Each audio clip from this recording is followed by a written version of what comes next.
Okay, good morning, everyone. The time is now 8:03. Not yet. Oh, sorry.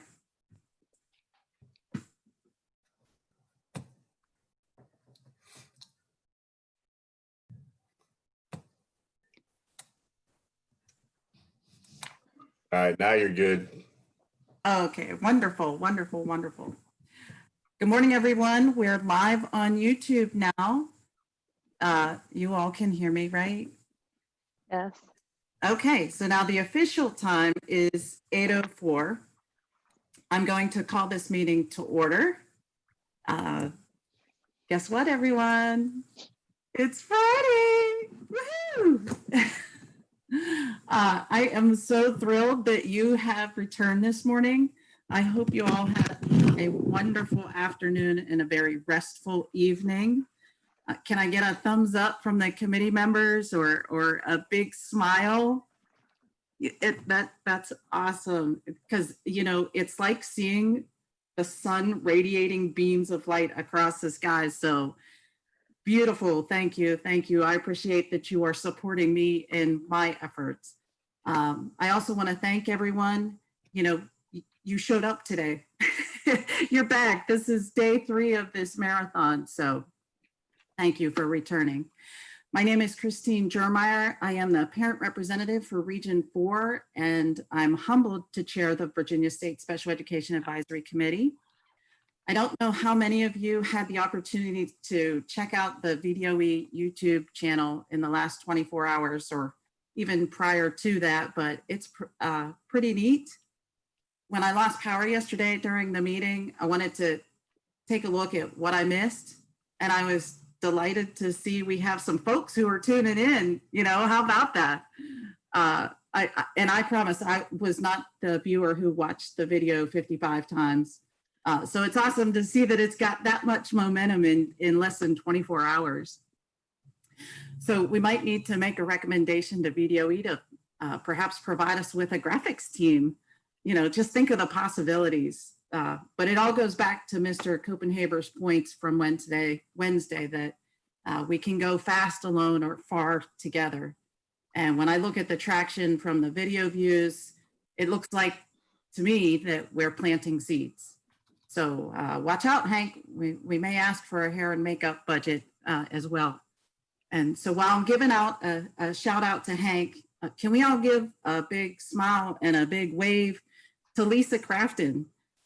She sits so quietly during our meetings, regardless if we're meeting in person or virtual, and I'm sure she would appreciate your expressions of gratitude for supporting the state SEAC. Look at that, look at that. Love it, love it. She helps to support the state SEAC in our work, and she works alongside Hank. And so thank you, Lisa and Hank both. I know some of our members are trying to be in 3 places at once, and we are multitasking like never before.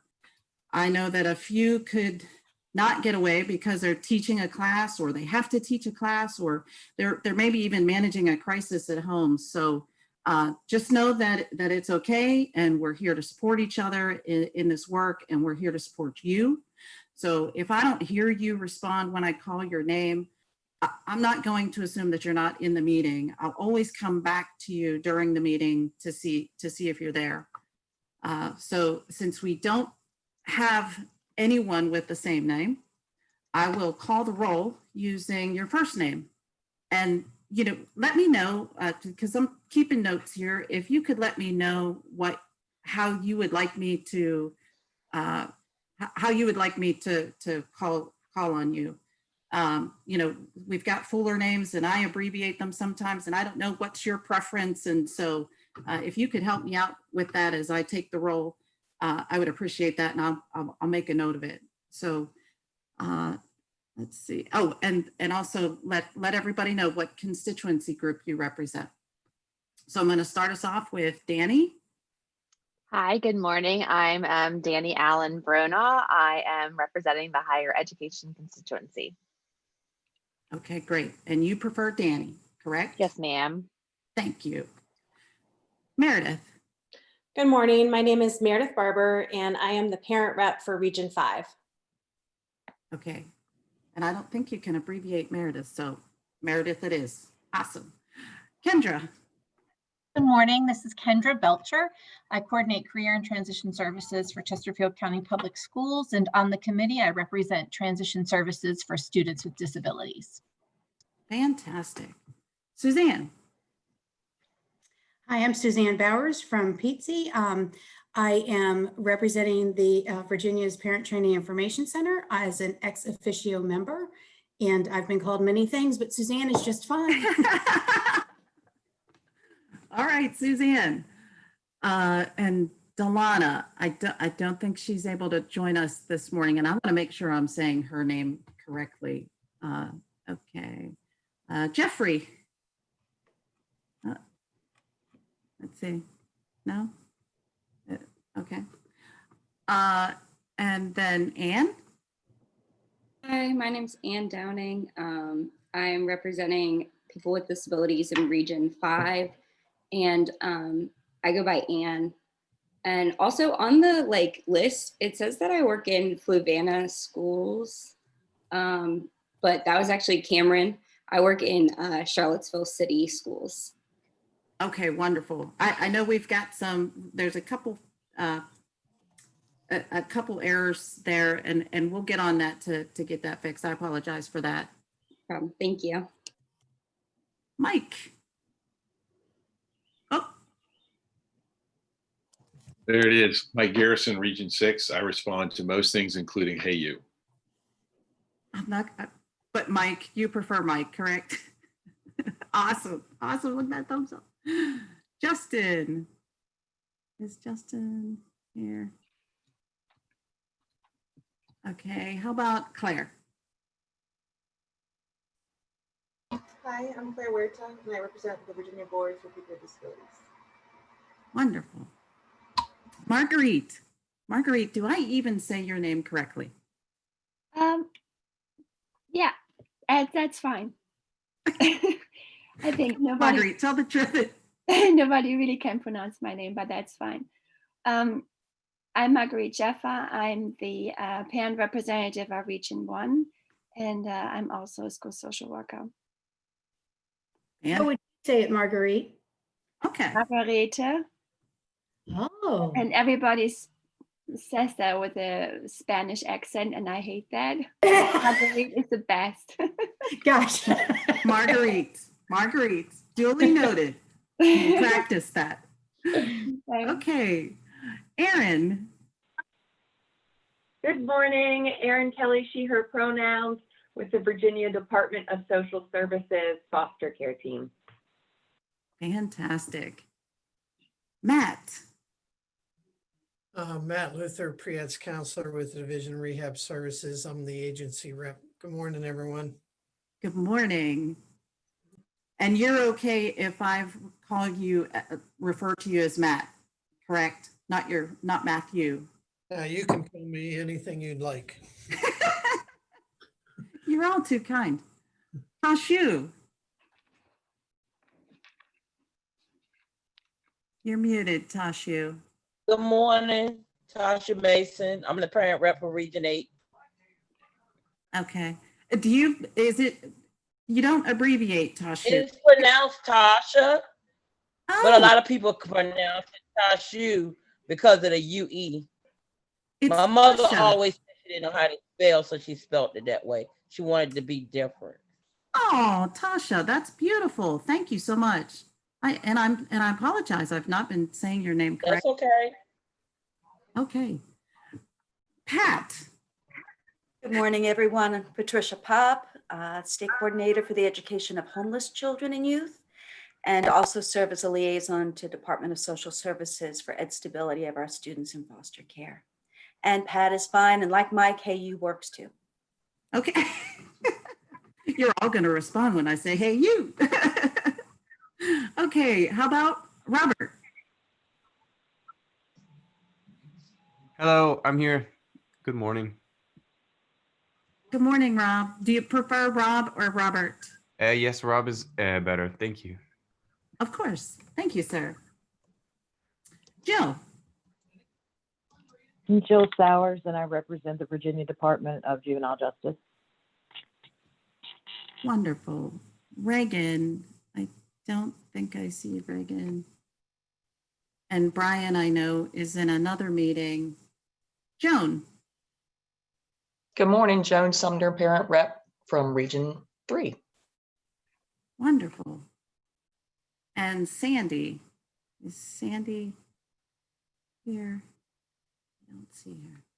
Okay, so thank you all so much. We have a quorum to conduct our business.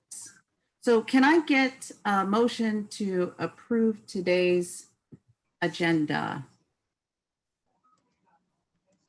This is Dani, and I move to approve today's agenda. Okay. Second.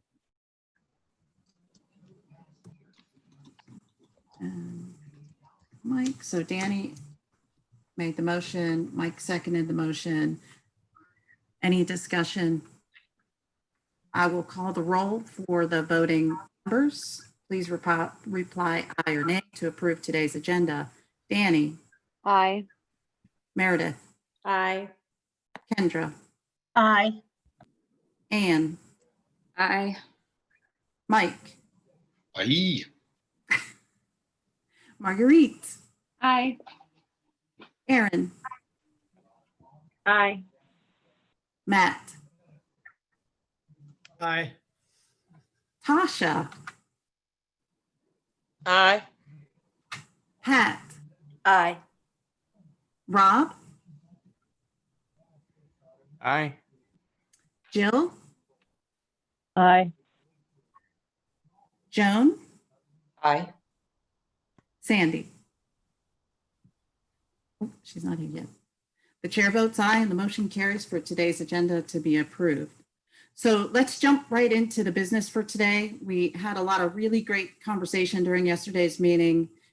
I'm going to ask Jill to help keep us on task today. And if I could call on Matt, would you mind helping to watch the time?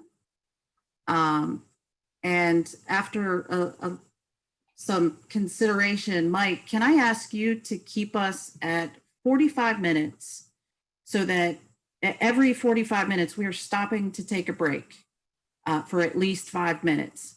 When is that starting? Let's start that now. We might have to be a little flexible, but I think moving forward, well, yeah, I think we need to stand up, walk around, close our eyes, give our minds a break. The timer has begun. Okay, thank you. We have Dr. Hollins who will be joining us at 8:45 this morning. So can I ask Dani? Oh, wait, I saw Dr. Hollins' screen turn on, but she may not be officially here yet. She may not have officially arrived. Dani, can you watch and let me know in the chat box, help watch the traffic flow? Does that make sense? You know, Yes, ma'am. Because I'm trying to toggle between watching you and watching notes and keeping track of this agenda. Got it. I'll call out any questions in the chat box for you. Okay, thank you. And so, you know, as I recall, we have a couple of questions to ask Dr. Hollins, correct? From the committee members. I think one in particular was what our role is in receiving, reviewing, or taking action on OSEP queries. And also about the parents guide. Okay, and I think I had that too as the completion date of the parents guide, and if that's on hold for any reason. Was there anything? Did I miss anything else?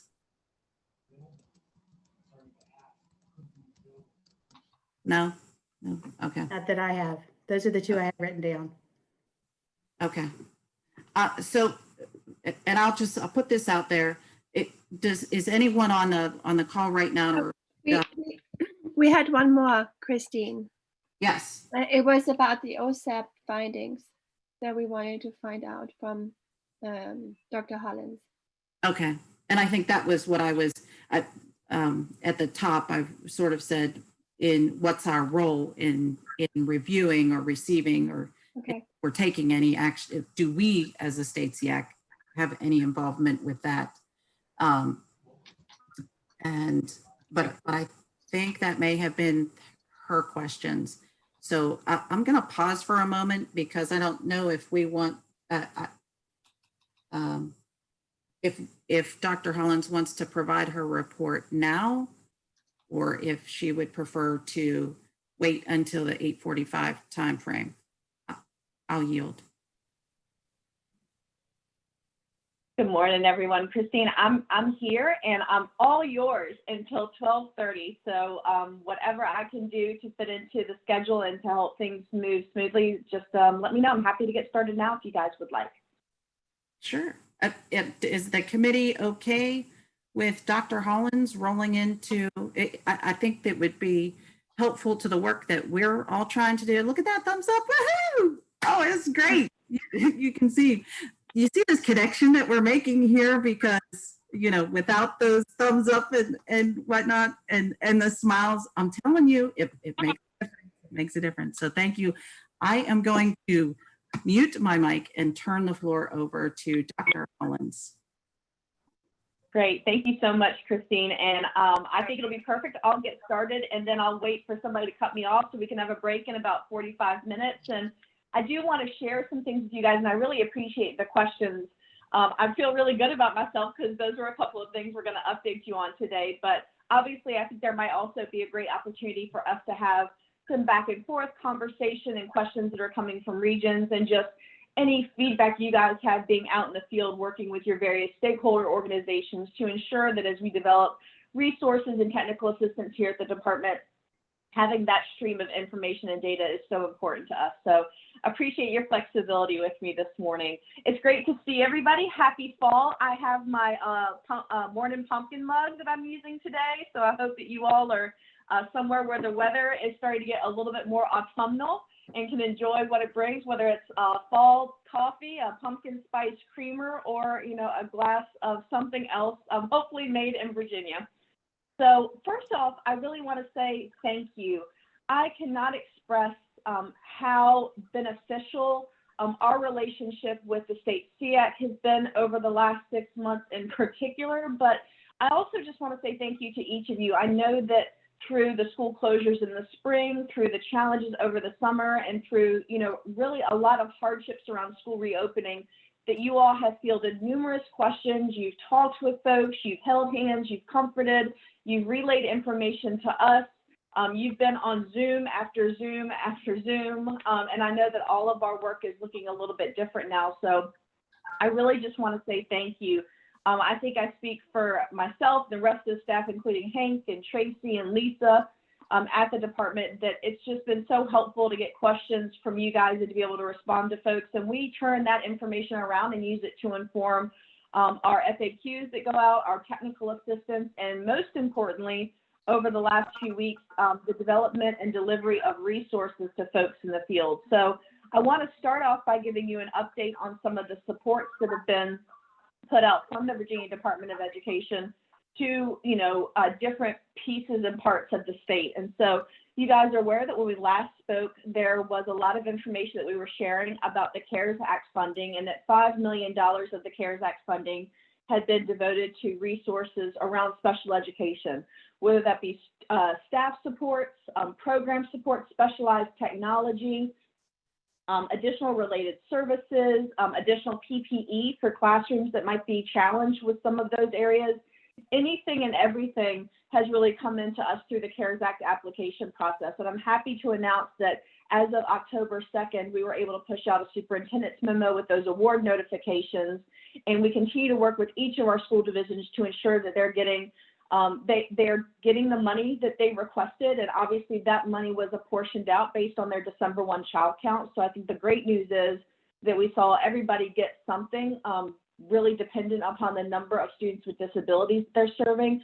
But those funds were used for everything from new augmentative communication devices that works better in a wireless system, to specialized healthcare equipment that was needed to bring kids back to in-person services, to additional teachers to support virtual learning environments, to specialized software packages that students needed in order to remain engaged in instruction. And so we continue to work really closely with folks to monitor those use of funds and to ensure they're being spent appropriately, and to also keep our ear to the ground for additional needs as they arise. I'm sure as you saw in today's, at least in the Richmond Times-Dispatch here in Central Virginia on the front page, there was an announcement about the governor awarding a little over $200 million in coronavirus relief funds, which are state money, not to be confused with CARES and GEAR, which are federal money, right? So that state money is going to go also directly to schools, and it will really be kind of this one-time funding shot. And those funds need to be encumbered rather quickly. State funds and those things need to be tied up in the next couple of months. So I think we'll see a lot of our school divisions taking that money and developing a really quick plan for how they plan to spend it. So I do think it's helpful, particularly for our parent representatives to the regions, to be engaged in that conversation and to be able, particularly for local SEACs, to talk about needs for funding that they have still within their localities that have gone maybe above and beyond the money that was provided through CARES and GEAR. And these CRF funds might be an allowable use for things that are still on folks' wish list, to-do list, so I think that'll be really helpful. I know that those funds have been allocated on a per pupil basis. I am anticipating that we should see a superintendent's memo or email go out with more detailed report of who gets what funding. So as soon as we see that come across, we'll make sure to share that with the SEAC so that Christine and Jill can ensure you guys have that information. But just wanted to put that on your radar. That is fresh off the press this week. I think the other thing is that we've made some pretty big updates to the information that we have available. And I know that you guys are so well versed because I've had so many folks tell me that they've been pointing to these resources thanks to the SEAC members or their local SEAC representatives. But real quick, I just want to share my screen because there is a new resource that is available that I think would be really helpful to you guys. And even though it has been around, it is continuing to be updated. And particularly for those of you guys who serve in our state leadership positions, this state snapshot that's available on our website is a really great way to search and find out local school division information really at your fingertips. So this information is in the process of being updated as we speak. As you can imagine, we've seen a lot of changes. At least I've seen some in our local school divisions, and I work with Region 6, which is the lower part of the Shenandoah Valley. And I've seen a lot of updates to how their schools are reopening, maybe starting a new wave in October, maybe another anticipated wave in January or February. And so the good news is this is a starting place that will continue to be updated by the department. But as you can see, there's a legend here that helps describe each of the schedules that are currently in place. And then you can just hover over a division, like for example, Patrick County, and you can see the enrollment details as well as the category of instruction that they are currently under. You see that Patrick County is fully remote. Now I know for a fact that Patrick County is transitioning to a hybrid model where they're bringing students back in person. So we'll continue to see this information updated. But it's a really great way just to kind of have a good layout of the state landscape and be able to ask some more specific questions about regions or divisions that you're working with. So I hope this is helpful. I think it's a great piece of information to share with our regional reps, as well as ensuring that this information is kept up to date. And I think it also gives a nice barometer to parents to kind of see what's happening in their region and the school division next door. And it just provides a nice way to get that important information. And particularly for those of you that are serving at the state level, I think it lays out that information in a little bit better way so you can kind of get a grasp on the whole Commonwealth at one time. So that is on our website. You see it, that's a direct link from our title page. I'm sorry, I'm just gonna pop up. Yeah, I was gonna ask you how you got there. Can you do it one more time, like just show the clicks? So you're on the home page and then you went to. Yeah, and then so the home page, these 4 buttons are like the big mama COVID-19 buttons, right? So the state snapshot is right there, and that's going to take you directly to that map. Got Sorry, it. I'm Thank monitoring you. that. So if you need me to take a look at something, just pop it in the chat. See that Aaron has been sharing that with folks, and I agree, it's really helpful just to kind of have it in one place. I wish it was updated more frequently, and we are working on a way to do that. You can just imagine that the way that we get this information is when a local school division submits their instructional plan as required by the healthcare commissioner's order to the department. And so those continue to come in, really as any changes are made and as divisions want to notify us about substantive changes to their plan. And so, when this was last updated in September, we've seen a lot of changes even to now, October 9th. So, we are working diligently to try and provide this information a much more frequent update that would allow more real-time data. It's just, it's been a big challenge for us to monitor that, and not so much to monitor, but to translate it into these updates. So I hope that we'll have a little bit of an earlier update and be able to give you guys some information about that. So like I said, that's directly from our homepage. The other great place to look for information is our main reopening FAQ. And this is separated into headers, right? And so an area that most of us would probably be interested in is in special education and student services.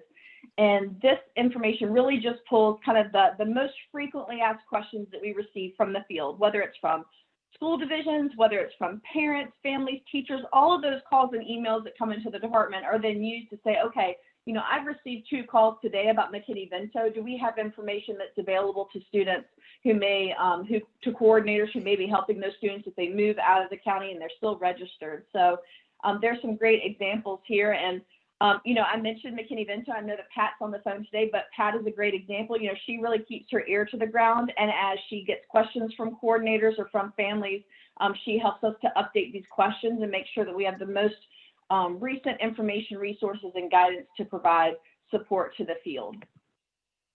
I just want to highlight one other area, and like I said, both of these pieces are available directly from the main website, but you do have to go one layer deeper if you want to look for additional information, particularly for us in special ed and student services. I'm sorry, let me click. So this link right here, COVID-19 in Virginia Public Schools, actually has everything you need to know about anything, right? Whether it's virtual instruction, whether it's what a school lunch program looks like now. If my child isn't in school, how can I get access to free breakfast and lunch? One of the most important places though is here. This is our button. I'm sorry, my dog's barking at me to let him in, but that is not gonna happen. So here's our button for special education and student services. And you see, this is really the homepage that Hank and I, as well as Pat and the rest of the department for us in special ed student services, work to put all of our information available here. And so you can see, obviously, this is where our parent guide is housed. And I really appreciate, we have so much support from PTSE and from the VCU Center for Family Involvement and making sure that these resources are available to parents. Everything from how do I set up a schedule at home for my virtual learner to, who do I call if I need additional behavioral support in the home environment? What does that support look like? And how can I beef up communication opportunities within the home virtual school environment? And so that information is here. We have a ton of information on social emotional wellness. I think what we can all agree on is that the ramifications of the school closures, as well as this swift transition to virtual and or remote learning, definitely has an impact far reaching beyond academics. And so how can we continue to support not just students, but their families and our teaching staff and our administrators? So we really devoted a lot of time to saying, how can we walk through conversations and support so that folks feel like they're still being involved in the process, they're communicated to, and also being aware that there can be like over communication, right? Like inundating. I think teachers feel this way, so many resources coming at me at one time. What do I really do? What can I focus on? And so we've really given some guidance to folks on, hey, why don't you consider rolling out one resource on virtual teaching and then having a coaching session with teachers on it, perhaps focused on implementing positive behavior supports within the home virtual learning environment. How do we help teachers do behavior management over Zoom? And so I think we've been really attuned to that. We were really lucky to do a webinar pretty early on with our partners at the Virginia Council for Learning Disabilities and the Virginia chapter of the Council for Exceptional Children, Virginia CEC. And it allowed us the opportunity to talk directly with teachers, get feedback from them, share resources with them, and most importantly, start to think about, okay, how can we do this in a way that doesn't overload our teachers even more, but help to support them in areas where they really need help and advice right now.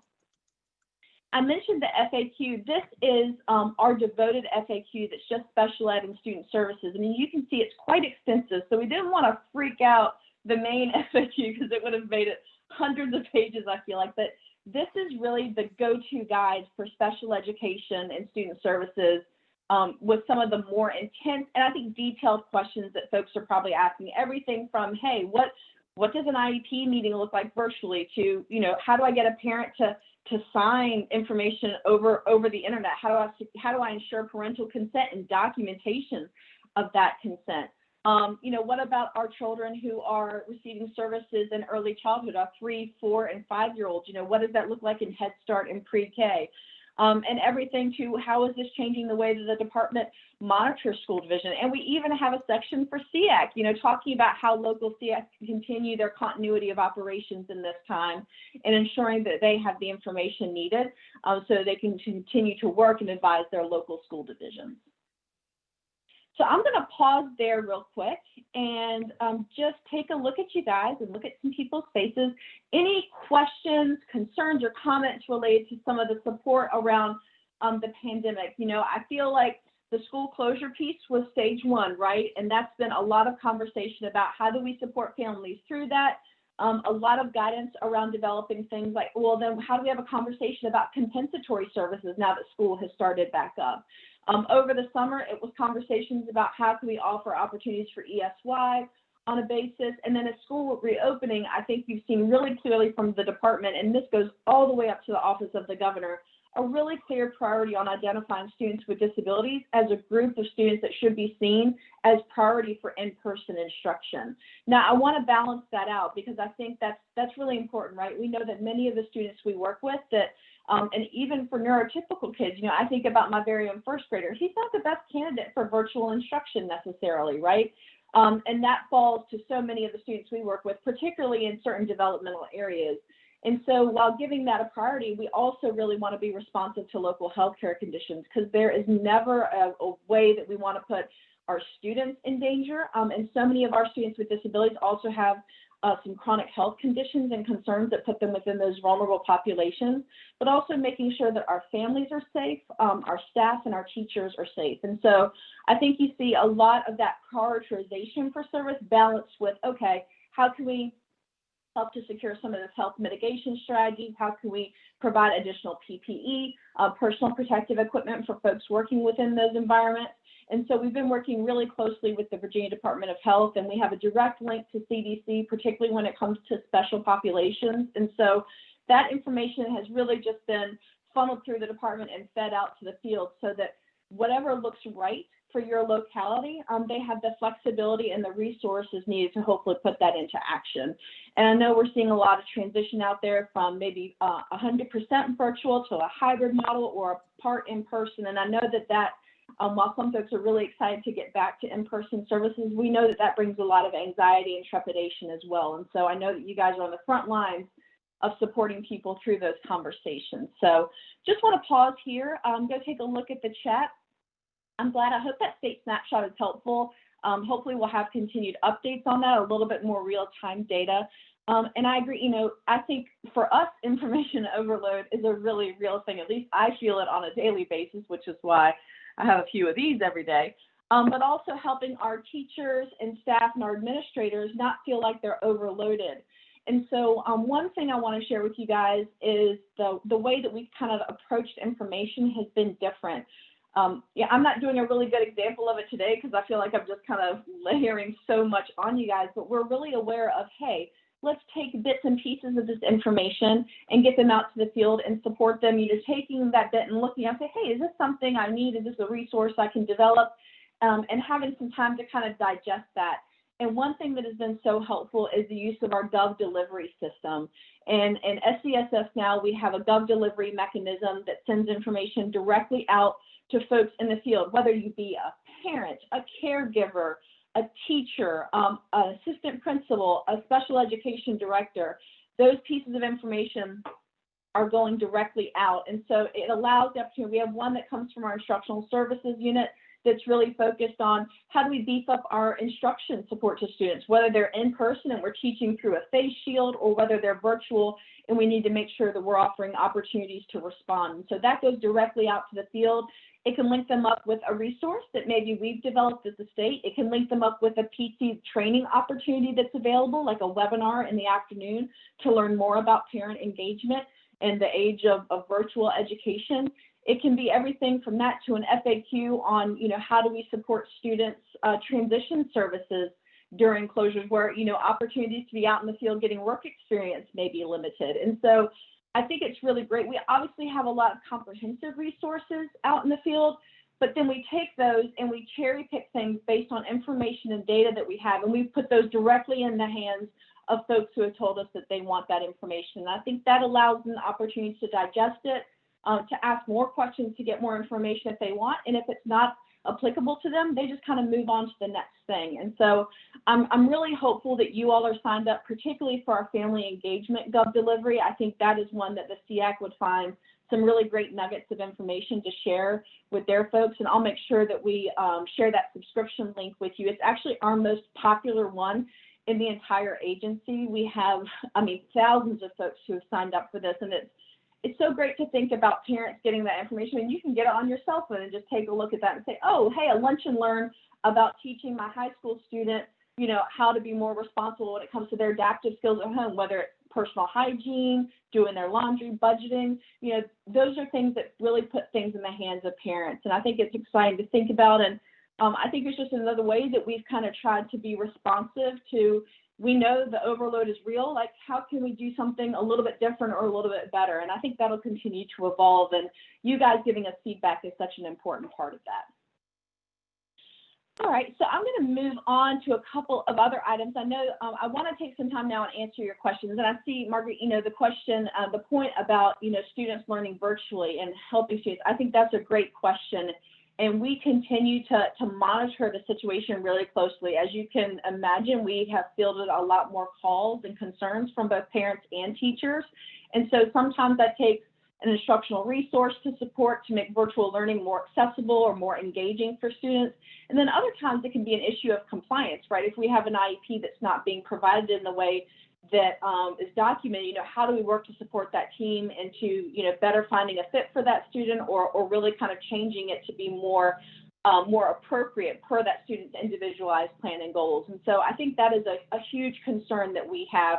And I'm going to talk a little bit about some of the resources we rolled out, really on an eye on instructional quality, because I think that what you have heard from the department, and Dr. Lane has made this very clear, he has a superintendent's memo that was published in August about instructional expectations, and there are no waivers at this point for instructional expectations and core subject requirements. And so the department is on record with saying, hey, we realize that this is a really challenging time, and we realize that specific school divisions' approaches to learning are going to look different, but how do we really kind of redesign our approach to ensure that even though it looks different, that same quality, quantity, and support of services and instruction is there. And so we have really pivoted to thinking about, all of the same things that we talk about a lot, right? Think about resources for inclusion, resources for high quality instruction, increasing opportunities to respond for students, providing those supports. And so we've had to take all of those same things that I think are very frequent topics for us and translate them into this virtual setting. And so I'll share some resources with you that I think will help kind of see some of those things parcel out. And I hope for you they're helpful as well. Sometimes for me, I think about the students that I used to teach, and I wonder what our life would look like now in my virtual classroom, right? And some of the resources that we share help you to really see, like, what can engaging instruction look like over Zoom? What can specialized instructional support look like through both synchronous instruction and also continue to be supported in asynchronous instruction, meaning that that student continues to learn and engage with activities even if they're not with a teacher right at that moment. And so it really is very challenging. And I think every student is very individualized. And so I think we also need to be prepared for the fact, and this is something that while we hear a lot about, I don't think we have enough data yet to support, is what eventually is going to be the ramifications of this whole process we've been through, right? Are we going to see more children identified? Are we going to see more students in IEP teams that are determining the need for compensatory services in order to close those gaps that have made themselves evident? Are we going to see increases in services to support some of the learning loss that may have happened as a result of the closures? I think those are things that really need to be first on our mind as we think about not just the here and now, but the long-lasting ramifications of what's happening to all of our students. But we know particularly for the students that we work with, that's a much larger and stronger impact for them. So I do want to pause and just answer a couple of questions, and I am going to share my screen. So the first thing I want to give you guys an update on is our work with the Office of Special Education Programs, OSEP, at the U.S. Department of Education. You guys are aware that as a result of a monitoring visit that was conducted in Virginia in May 2019, we had a really substantive conversation with the folks at OSEP. They spent a couple of days here with us. We spent really weeks following up with them on items they wanted to look at. And, you know, you guys know the two areas that they were most concerned with was our general supervision and monitoring and our dispute resolution. So you know that those two areas are really procedure rich, right? They want to know, like, hey, what is Virginia doing to ensure compliance with both of these? And then are those procedures, policies, you know, are those being reflective of the process, and how is it working in Virginia? And I think I shared with you when they came here, they definitely had, it was less of a conversation about systemic issues. So part of the questions we always ask are, you know, where are you seeing these issues?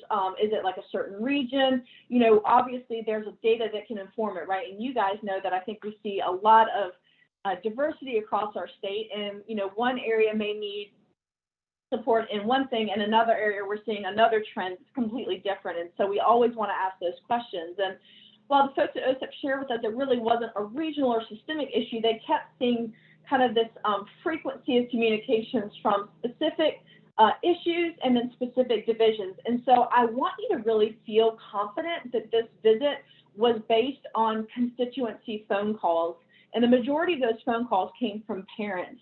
And I think that's really helpful to know, because I think it shows a focus of our federal partners on ensuring compliance, even with singular cases of issue. And so for those of us who have been in special ed for a number of years, I think that's definitely a little bit of a different approach that we've seen from these monitoring visits. And I think we can continue to see this in a different way, shape, or form as OSEP continues to update their monitoring system. And, you know, obviously with everything happening with the administration now, with with the election coming up, that always provides an opportunity for transition. And so I really hope that you guys are keeping your ear to the ground with any changes that we'll see. And after the election, we'll probably be in a little bit better place, at least to kind of have a conversation about some of those things, because obviously not even with an administration change, but with a tenure change, sometimes we do see some transition within the agency. And as a result of that, we can kind of see an ebb and flow of communication and personnel. And so I'll make sure to do my part to keep you guys updated. We continue to work really closely with our federal partners as well as our advocacy organizations to ensure that we have up-to-date information. And as always, our goal is to position Virginia as the leader in special education, and particularly around family engagement. You know, we devote a huge amount of our resources that we receive from the federal government. You guys know we take a little part out of the IDA funds that flow directly to LEAs, but the majority of that funding is used to support training and technical assistance, whether it's to parents or directly to teachers. And you guys are familiar with, obviously, with PTSI. I know Suzanne's on the phone with us today with our training and technical assistance centers around the state. You know, that is the focus of Virginia, and we are seen as a lead in that area, and I think want to continue to have that reputation, and most importantly, to continue to move ourselves forward with doing innovative and positive things for our students and impacting their families in a positive way. So the monitoring visit happened in May 2019. Doesn't that seem like eons ago? And we finally received our final letter from OSEP in June of 2020.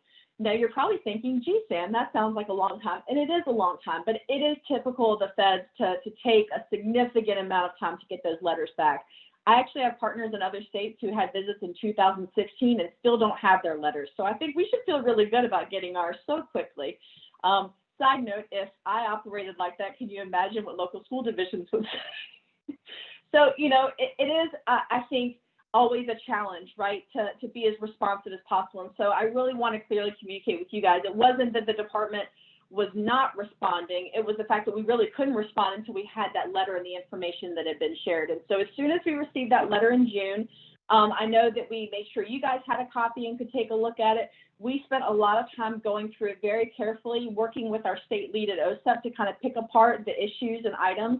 And just like the monitoring that happens with us at the state level, the next step is to develop a corrective action plan around those items, right? So we identify areas of weakness or things that we think need to be fixed. And the next thing is let's develop a plan to fix them, right? And then obviously some things are easy fixes. They're changes in a procedure or updating of guidance. You know, those things we can do a lot internally, but there are some things in this letter that are going to take longer to fix. And we do have that full year to ensure compliance with our areas identified within that letter.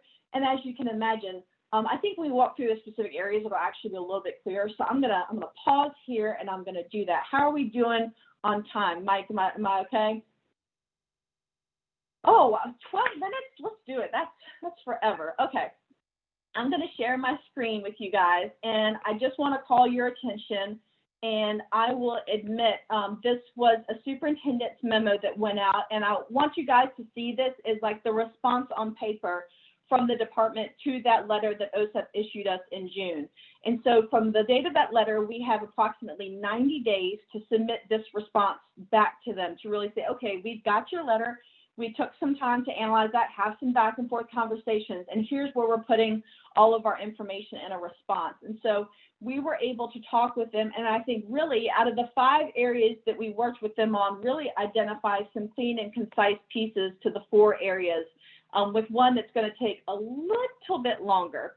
And so I just want to kind of walk you through this. I'm not going to read this to you. This is available on our website, and I will actually link it in the chat box.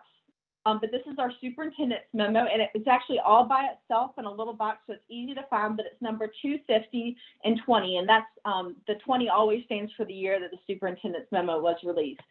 And so this memo is communication from the department on the required actions as a result of that OSEP letter.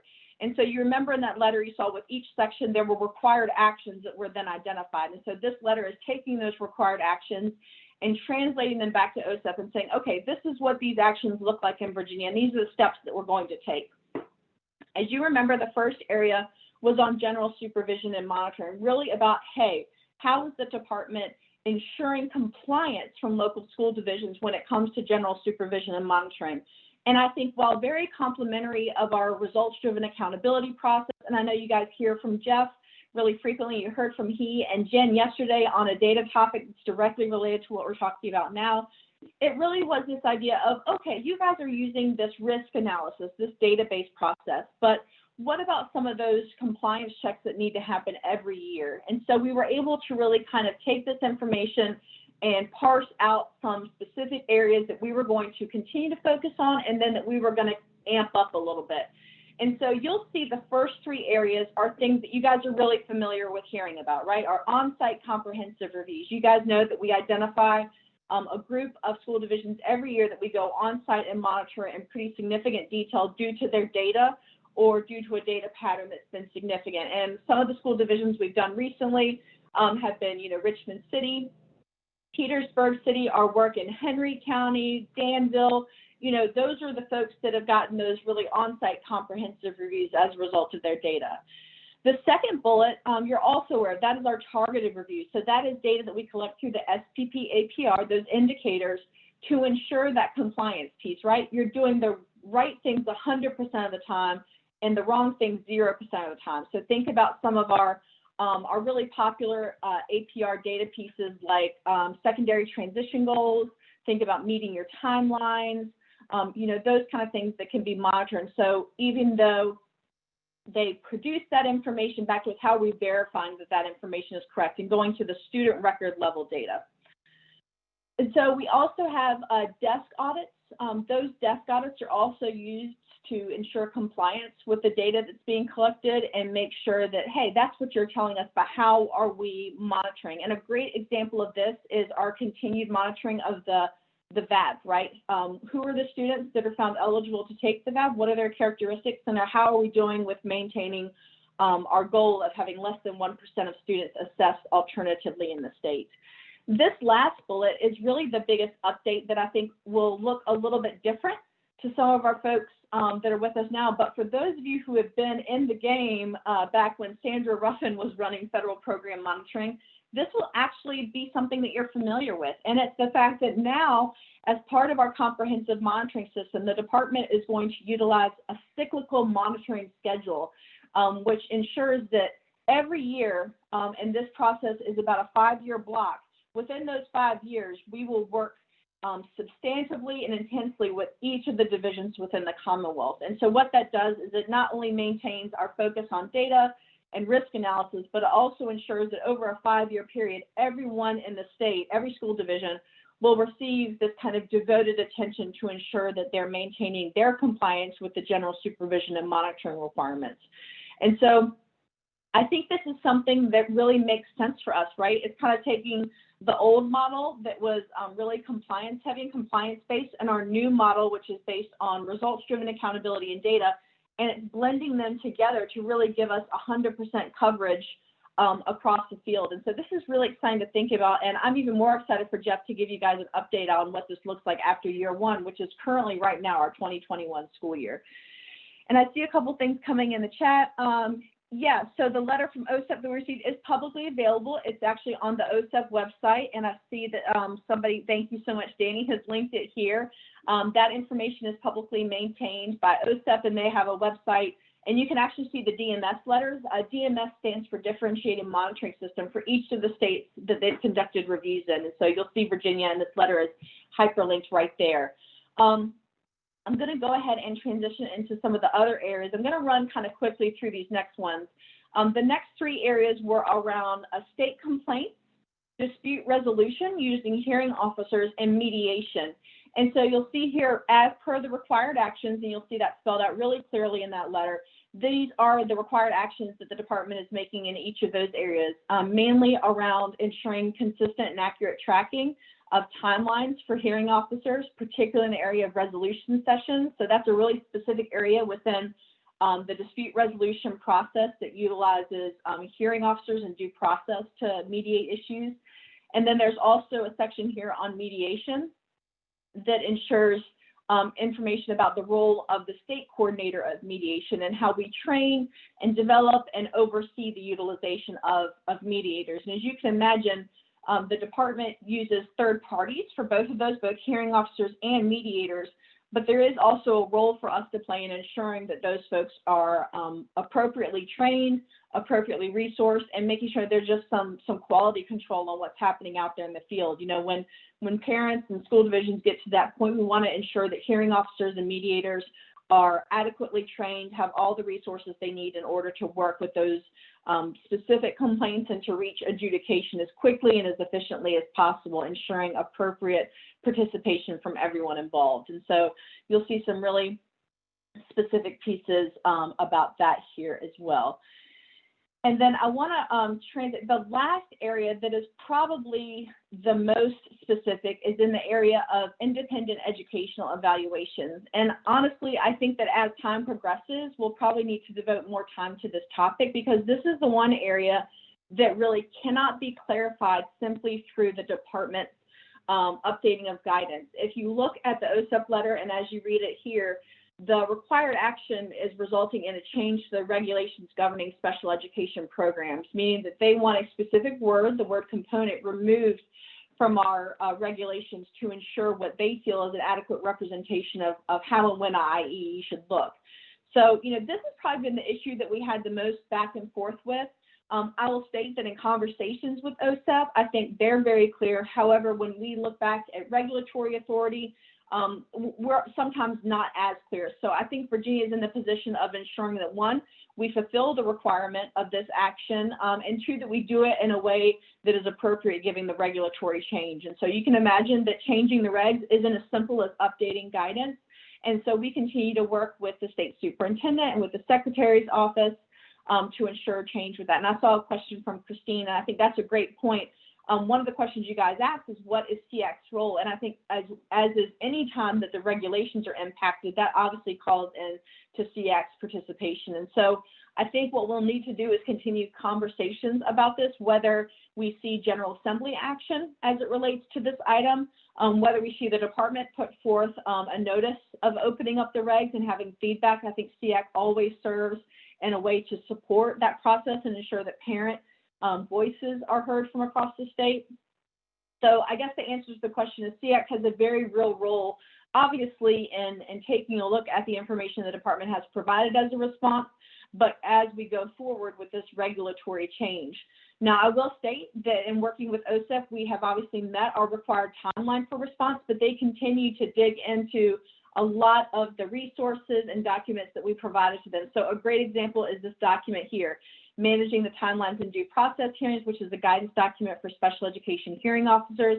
They continue to review that document, and we anticipate that there might be additional feedback based on some of these specific documents and items that we provided to them as supplementary to this letter. And so this is just the start of this process, and I think these conversations will continue.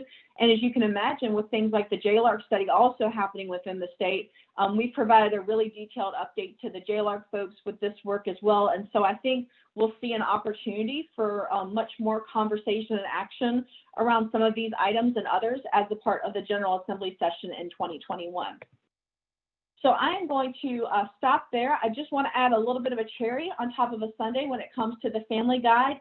We actually have an updated draft that is available. We are making some pretty significant formatting changes to the family guide, which I know should excite everybody because hopefully will make it much more accessible for folks. So as soon as we finalize that, I hope that we'll be able to come and share that with you and get some additional information and input. One homework assignment that I would give you that you can participate in if you'd like and choose not to if you feel a little overwhelmed is taking a look at our existing parent guide or maybe just consulting notes that you've had to see, hey, you know what, if this was redone, do I have a suggestion?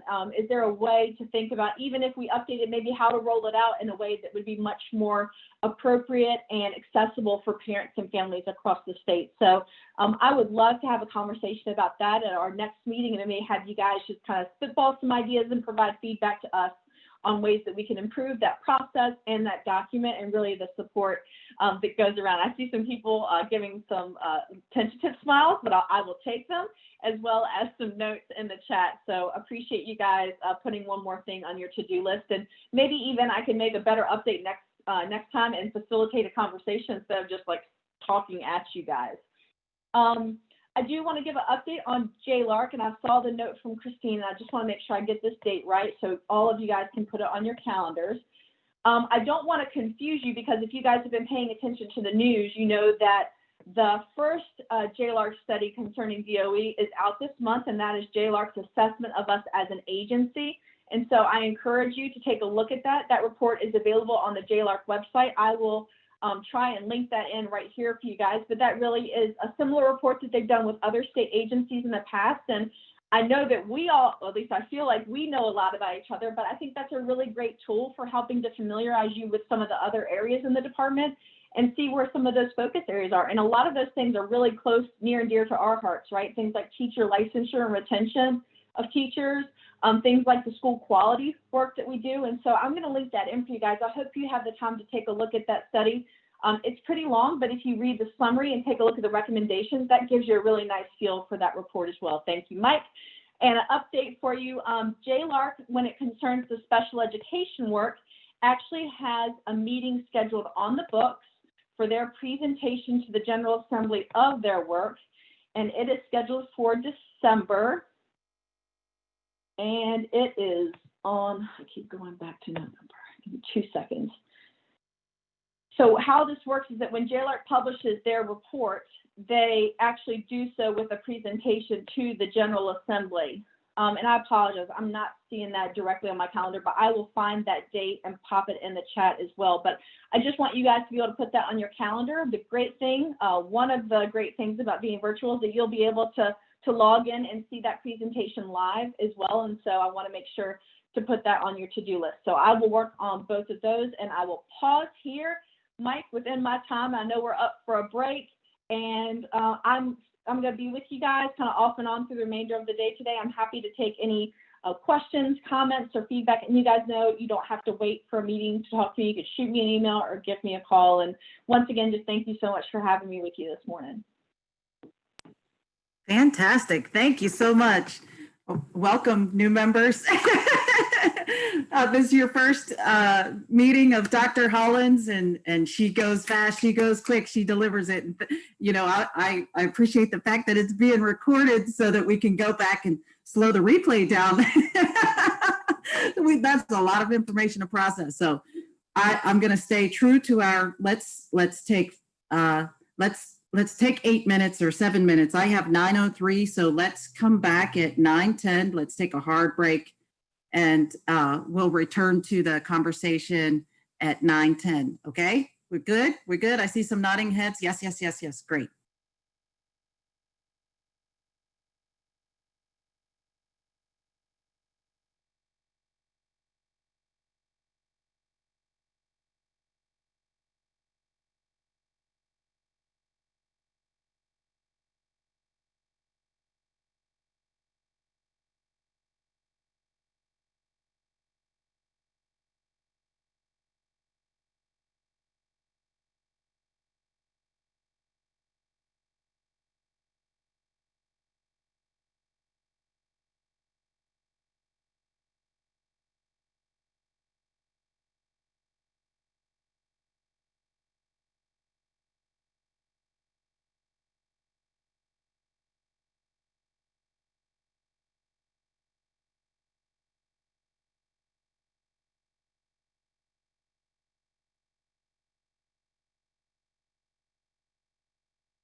Okay, we're at 9:10. Is that correct, Mike?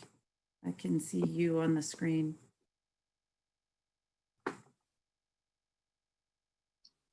It is 9:10. Okay. And then Hank has had to step away. He's going to be, he's attending another meeting, but, trying to multitask. And so we've got public comment set at 9:30, and, given that it's 9:10 now, we'll push that to his return, which I anticipate might be around 10 o'clock. So that'll give us an opportunity to set another timer for 45 minutes. Tell me when. Go. Yeah, start it now. Done. 45-minute break again, or 45 minutes of work, and then we'll take another break. Okay. And I probably got the sense that Dr. Hollins may not have completed her report, and she can correct me if I'm wrong. I would say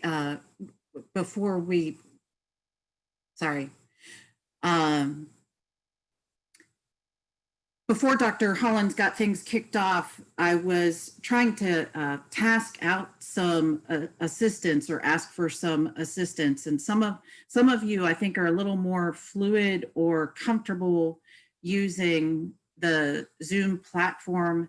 And so, we might get into situations where we need to share our screens, to sort of help one another with processing information.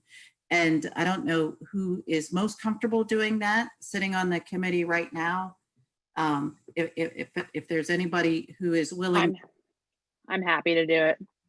Oh, okay, great. And that won't throw you off if you're keeping tabs on the chat room or watching people come in and out. I guess, the more. Well, actually, I can't see people come in that are not in the meeting because I'm not a host. Only the host can see those people that need to be admitted. Oh, okay. Well, I guess not so much at who's being admitted, but who is, can everybody see the participants? Does everybody see a participant list? Yep. Okay. Yes. All right. And so maybe keeping an eye, sometimes I'll call out a name and I'm not always sure if I'm seeing everybody appearing on the screen. So you see, like, I'm not used to using this. And I can't tell, when I go back and I look at the video that's being live streamed looks different than what I'm seeing on the screen, like here currently. So, and I don't know if that's something that I'm doing on my end. So I may need to call out for your all's help. So I'm going. Well, and I can tell you, like, I keep a chat in a separate window. Like, I have a pop out of my chat so I can have it someplace else and still see all the participants. So. Oh, wow. I have no idea how to do that. So, I'm happy. I mean, in any way I can help support you. Just let me know. So. Okay, great. Fantastic. So I will pause there. I believe that Dr. Hollins has put several resources into the chat box. And so I will yield once again, I'll yield the floor to Dr. Hollins. Thanks so much, Christina. I apologize. It's December 14th is the date that JLARC is scheduled to do their report on special education to the General Assembly. So I put that in the chat. I also linked you directly to their website where they maintain all of their meeting information. I believe that is where they will have the connection information as well. So it might be helpful just to bookmark that. And then I also did a hyperlink to the DOE study that I mentioned that came out just this week as well. So I also put the links for Gov Delivery, both for the family engagement and for instructional services. And you can actually click into either one of those and you can select multiple areas. There are also other areas outside of special ed and student services that you might be interested in, like teacher ed licensure or our general ed counterparts in instruction. And so I encourage you to click on that link. It takes about 2 seconds just to set you up to get direct information into your email inbox. And it's also something great to share with your constituencies as well.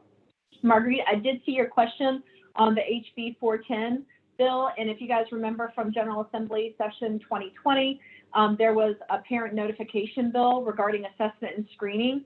And there has been a superintendent's email sent out on that. And so, Marguerite, if you just chat me and send me your email address, I can shoot that out to you. It's probably the best way for you to get that. And then you can determine if you want to share it with the rest of the folks. I know that that actually brings up a great point. Given the 2020 General Assembly, there are quite a few guidance and regulation, quite a few guidance materials that are being created and or updated. And so I do want to kind of put on your radar, and particularly for Christine and Jill, the information related to some of those pieces of guidelines I think you guys might be interested in and want to hear more about.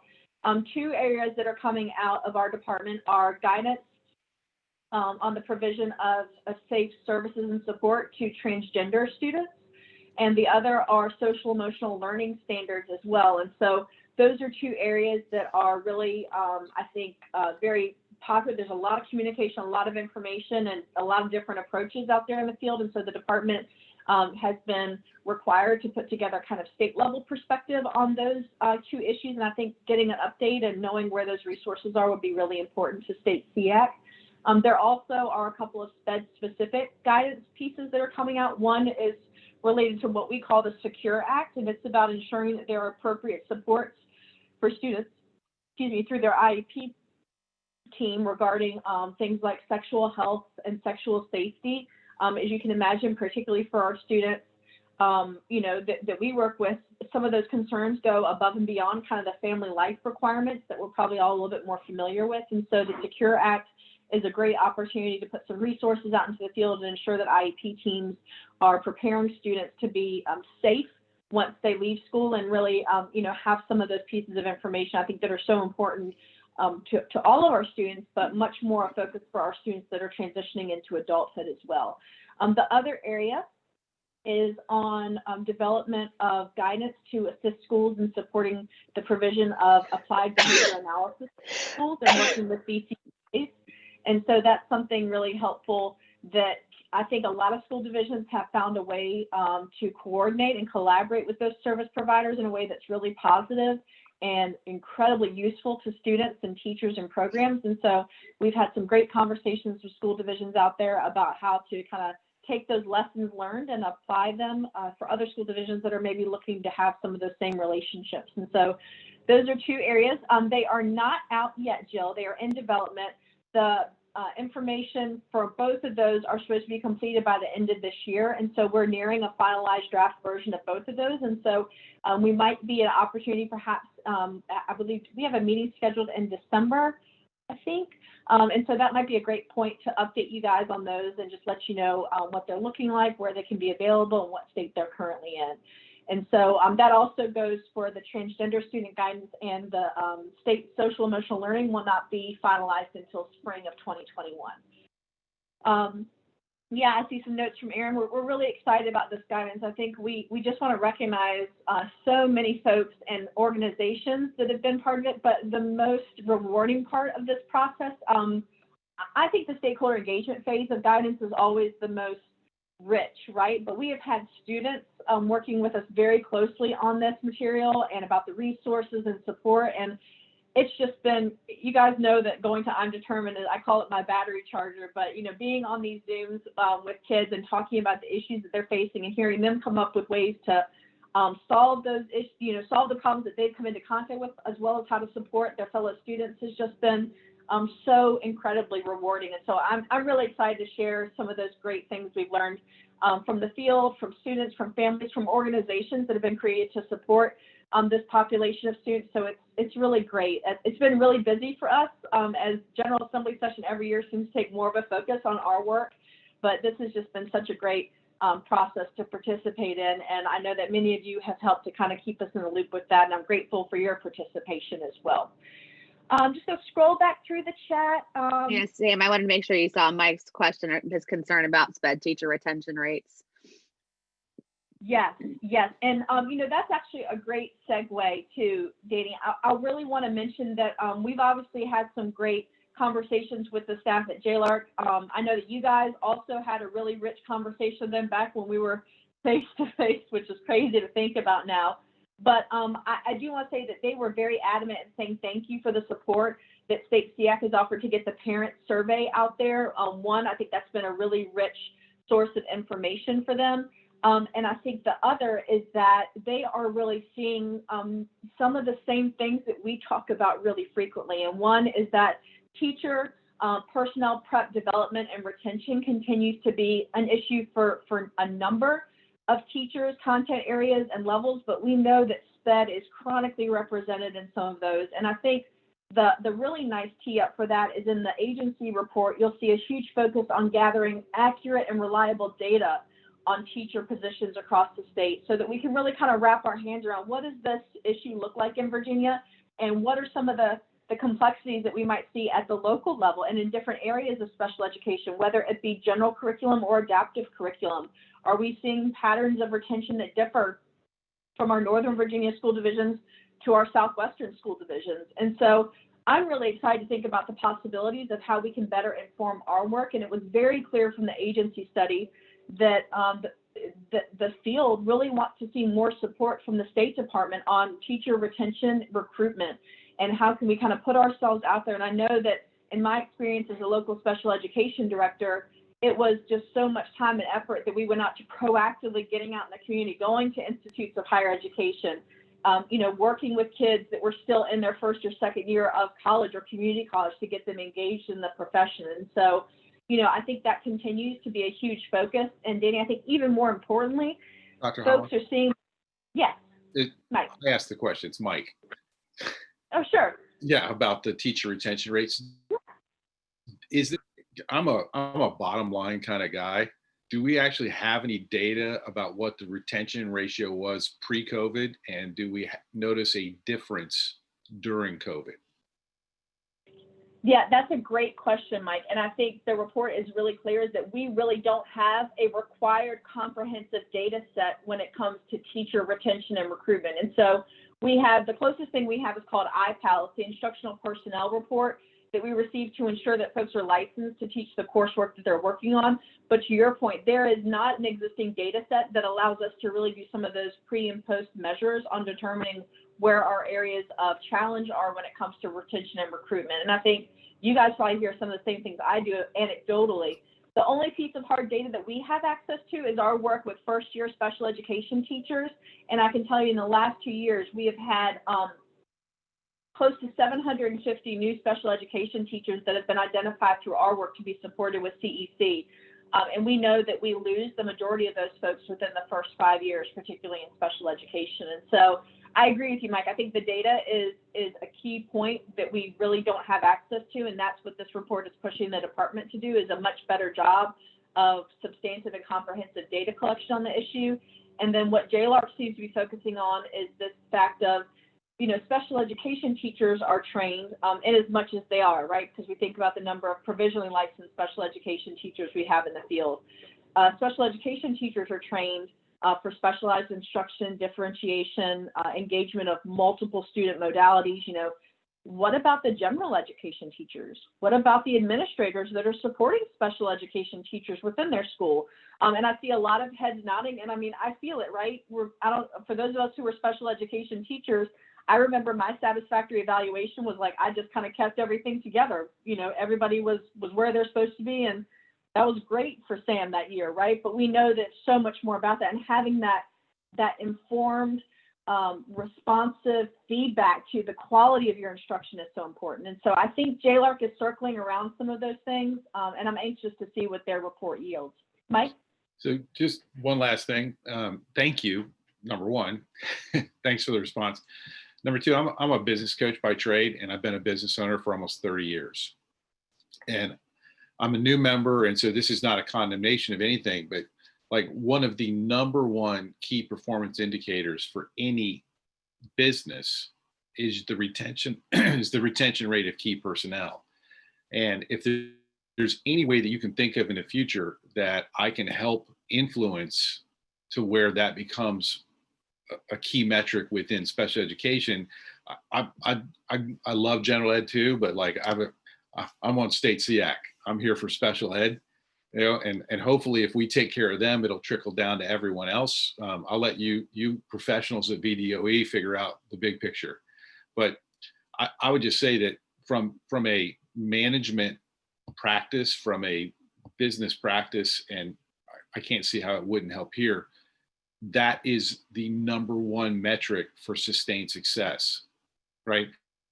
Because one of the things that kills businesses is sunk costs in rehiring and retraining, because that time is gone. And that time, that right there, that factor, in my opinion, after 30 years of business, that right there is the number one metric that will determine how much we can impact special education students.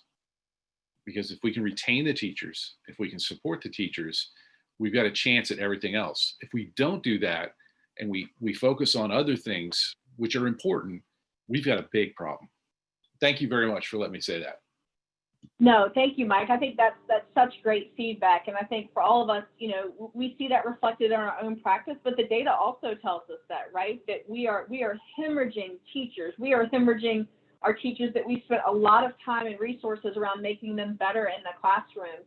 And, you know, we know that from research, the number one factor for having teachers be positive in their jobs and stay in their jobs are things like administrator support within their own building. And so I think this is really a crucial time for us, and all of that information coming to a point, and for us to say, okay, you know, one, how do we ensure a really clear picture of what it looks like out there? And then most importantly, how do we target for us at the state level, right? How do we target our support and resources, you know, in conversations with you guys? So when State SEAC looks at the data on teacher retention, hey, we noticed that in Tidewater, it is just completely, you know, through the roof. What can we do to devote more technical assistance and resources? Things like our JITA program, the Journey into Teaching Academy, that really works with provisional licensed teachers and wraps support around them so that not only do they get better in their classroom, but they stay with us for longer in the divisions that we desperately need them to work in. And so all of that is going to be a huge part of a continuing conversation for us. And Mike, I really appreciate that feedback. And I just hope you guys will keep me on point, you know, as a result of that JLARC study that talked a lot about teacher licensure and teacher retention data. I can anticipate that there will be opportunities for us to be a really strong voice and stakeholder feedback on what those data collections look like, what they ask, how they're developed, you know, and I think that's really important for us to be involved with. And whether we come from that teaching perspective, that family perspective, or that business perspective, I think that would just make the collection better and more effective. So I look forward to making sure that we keep you guys updated with that work and provide opportunities for you to be more involved in it as you wish. I'm just going to take a look at a couple of chats. Okay, got that from, I appreciate, yeah, you know, it's really exciting to think about the transgender students and guidance around our LGBTQ+ student populations. And we know that we have a huge overrepresentation of those students, not only within our homeless student populations, but also in our vulnerable populations and our students with disabilities. And so I'm really excited to have those conversations with you guys. If you can't tell that we're pushing everything towards more of a universal perspective, right? I feel like for so long there was like special education and then student services, right? They were kind of separate. We need to have all of that work together, because if it's one thing our department is good at, it's serving students who come to the table that aren't neurotypical or need extra support and challenges. And I would make a case that if that's true, then we're probably should be serving all students that way, right? Not just the kids that we talk about, but think about that lens being put into tier 1 instruction within the classroom and schools. And I think that's our job, right? Is to continue like pushing our way into the door to have those conversations. And as crazy as COVID has been, I do think it's provided a unique opportunity. When the state superintendent wanted to provide the restart recovery guidance to the field, you know, he came to us in special education and student services to spearhead that work. And I think that speaks to the fact that, you know, if there's anybody out there who's equipped to support students when things don't go as planned, you know, that's our area of expertise. So it's really exciting that you guys are able to continue to support us to do that and really make sure that we're at every table for the first discussion, right? Because what's the saying? If you're not at the table, you're on the menu. So we want to make sure we're at the table. A couple of questions. I saw Christine's feedback. You're right. Secretary Carney looked at data during the teacher retention conference. And it was a study conducted by UVA, Christine. We actually continue to work with UVA on a couple of pilot research studies that I think will also really inform that teacher retention and teacher data collection. You know, I think the first step of making any policy change, right, is having the data that we need to and make an informed decision and choice. And so having that information is such a key part of our work in this area. I think, and Christine, if you want to attach that to chat, you can feel free and shoot it to me in an email, and I will take care of that for you if it's helpful. All right, guys. So I'm gonna pause Just there. Sam, one more question. Yeah. I don't. Christine asked earlier in the chat. Wasn't it House Bill 149? I don't know if you addressed that earlier when we were talking about the House bill. I think there was another number attached to it. Yeah, and I thought that was in response to Marguerite's question about HB 410. Okay. All right. I just wanted to make sure that was. No, that's great. Christine, did I get you? So that was, and I'm not recalling the House bill correctly, but the one that talked about the sexual health of our students with disabilities, and that was something that the IEP team would have to develop together. That's the House that you were referring to. I may not be capturing the correct number. You talked about. No, you're absolutely right. Yeah, it was HB 134, and it was the Secure Act, and I will link that in the chat for you guys as well. Thank you. Great. Any other questions or comments from you guys? I know we have a few more minutes before we get to public comment, but I'm happy to have. Oh, I did want to update you on one thing. Many of you, given your work and given your role on SSEAC, have worked with Dr. Pat Abrams over the years, and I just want to let you know that Dr. Abrams is retiring at the end of October. And, you know, of course, it is so bittersweet for us. We're so happy for her, but gosh, what a huge shoes to fill. I remember teaching in my first position and getting an email from Pat Abrams at the department. So Pat has just been such a gift to us at DOE, and her passion, enthusiasm, and expertise in instruction has really led the work that we've done, since her tenure, which has been close to 3 decades. And so, one, I hope that if you have a relationship with Pat, both personal and professional, you'll make the time to reach out to her. I know she will appreciate it. We are celebrating her pretty much all month this month. With all things Zumba and healthy food related, because that's how she rolls. But just wanted to make you guys aware, we're so grateful to Pat for her service. And I know that she will continue to be a huge mentor to me, and her support, particularly during the transition from John moving on and from me coming into the department. She spent extra time to make sure that we were supported in that. And I just can't thank her enough. And so I just want to make sure you guys were aware. And I see Annie typed in, first person asked to introduce at a state conference. And I know each of us have our own story with Pat. And for those of our SPED directors who attend VK's conference, she's usually the first one and during the line dancing competition. So she definitely is such a joy to us in so many ways. But we wish her well and just want to make sure that you guys are aware of that. Obviously, that means the department will be recruiting for a new director of the Office of Instructional Support. And so, instructional services. So I'll make sure that you guys get that information. It'll be publicly available on the state agency website as well. We want to spread that far and wide. I am anticipating a very deep pool to recruit from. And I think the shoes are so big to fill. We really need to think about somebody who can bring that same commitment to instructional excellence for our students, as well as being able to support us in the work that we move forward. Good instruction is the backbone of the department. And is the backbone of the work that we do. And so I hope you guys see the priority that we're putting to that as well. And Pat, oh my gosh, she helped Pat draft her dissertation topic. Pat's fingerprints are all over the place. And yeah, we're just really excited. So I really think that's the only transition that we're expecting. Obviously, SDSS has settled into a kind of consistent rhythm.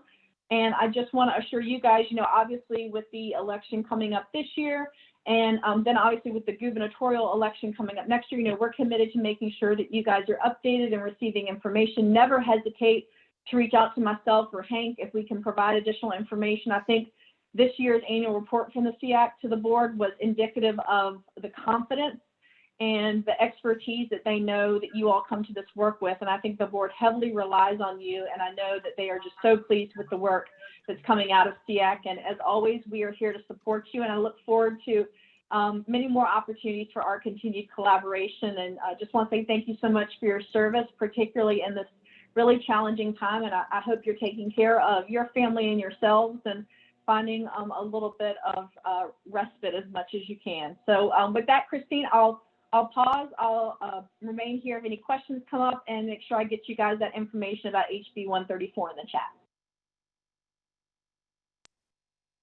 Awesome, thank you. And I know that our agenda indicates that at 9:30 we would take public comment, but I know that Hank has stepped away and he'll be back to us at 10 o'clock and we'll probably provide the public comment there. And you've paused now. I'm hoping maybe to answer some questions, maybe a couple questions. Yesterday during our subcommittee work and circling back to the OSEP, I think Hank was alluding to that your office is working towards recruiting or finding or posting a position to help your office or help Hank, or I don't recall whose office specifically, but to help somebody field some of the questions or field some of the activity. Can you weigh in any more on that? Is that correct? Yeah, that is correct. Sorry, go ahead, Marguerite. Hank said that he is trying to get more team members because of all the disputes and complaints within the Commonwealth. Yeah, and that's actually a great segue. So I will tell you that, as part of coming into this role, I think the biggest responsibility that I have that is, to serving the students with disabilities and students from vulnerable populations in the Commonwealth is ensuring efficient and appropriate use of taxpayer dollars. And I'm really excited to tell you that as a result of really the last year and a half of taking some time to dig into the utilization of federal funds and making sure we're approaching things with being not only efficient and appropriate encumbrance of those funds, but also thinking about what are we doing to support what we're seeing in the field and what we're getting at the department, that we're really excited to be able to offer some additional positions to support the work within special education and student services. And I think that's really helpful. One, given the current situation that we're in, but two, if you look at that report from OSEP, obviously a lot of those findings are in our dispute resolution system. And, I will share with you all, I really feel that that's a direct result of our dispute resolution office not being appropriately resourced and staffed. Our folks are working on extremely high numbers of complaints. It's very difficult to recruit for those positions. If you think about it, having that expertise in special education and in law is not something that comes along every day. And if you do, working for private practice is sometimes much more cost beneficial. We're really lucky to have such an amazing staff with such, an emotional resilience is great, right? When you have a job title that's compliance specialist, you can imagine just the positives that just, come out on a daily basis. But, the good news is we have such a great staff in that office and we have such institutional knowledge. We really need to think about what else can we do to support that work to ensure timely resolution of complaints, to ensure that positive parent engagement strategies are applied. And most importantly, I think we would all say, right, we have over 170,000 students with disabilities identified in the Commonwealth. Each year, we have around 100, maybe 150 of those kind of specialized complaints that come in. Think about all the families and kids out there that we don't hear from, right? That's my concern. At least the people that we're dealing with kind of on a complaint basis, at least we've got them in, we're working with them. Either a hearing officer is adjudicating a complaint. They're working with a mediator to resolve an issue. We're providing information back on state complaints, but something that Hank and I are incredibly committed to are ensuring what about responding to parents and families, but what about pushing out information so that folks out there in local school divisions and in IEP teams are more appropriately resourced and informed with ways of how to support positive parent engagement, so that parents so often, I feel like, don't don't rise up to the level of the state agency for complaints.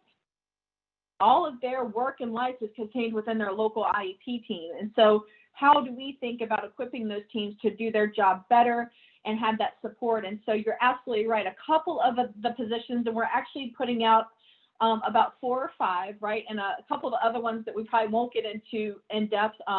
You know, the extremely attractive topic of fiscal monitoring. I know that is what you guys really want to hear about, but that is something that we need to resource a little bit better here at the department, as well as working on some of our publications and really making sure that we're cranking out information directly to the field is something we're focused on, as well as some of the stuff that we do with special education data.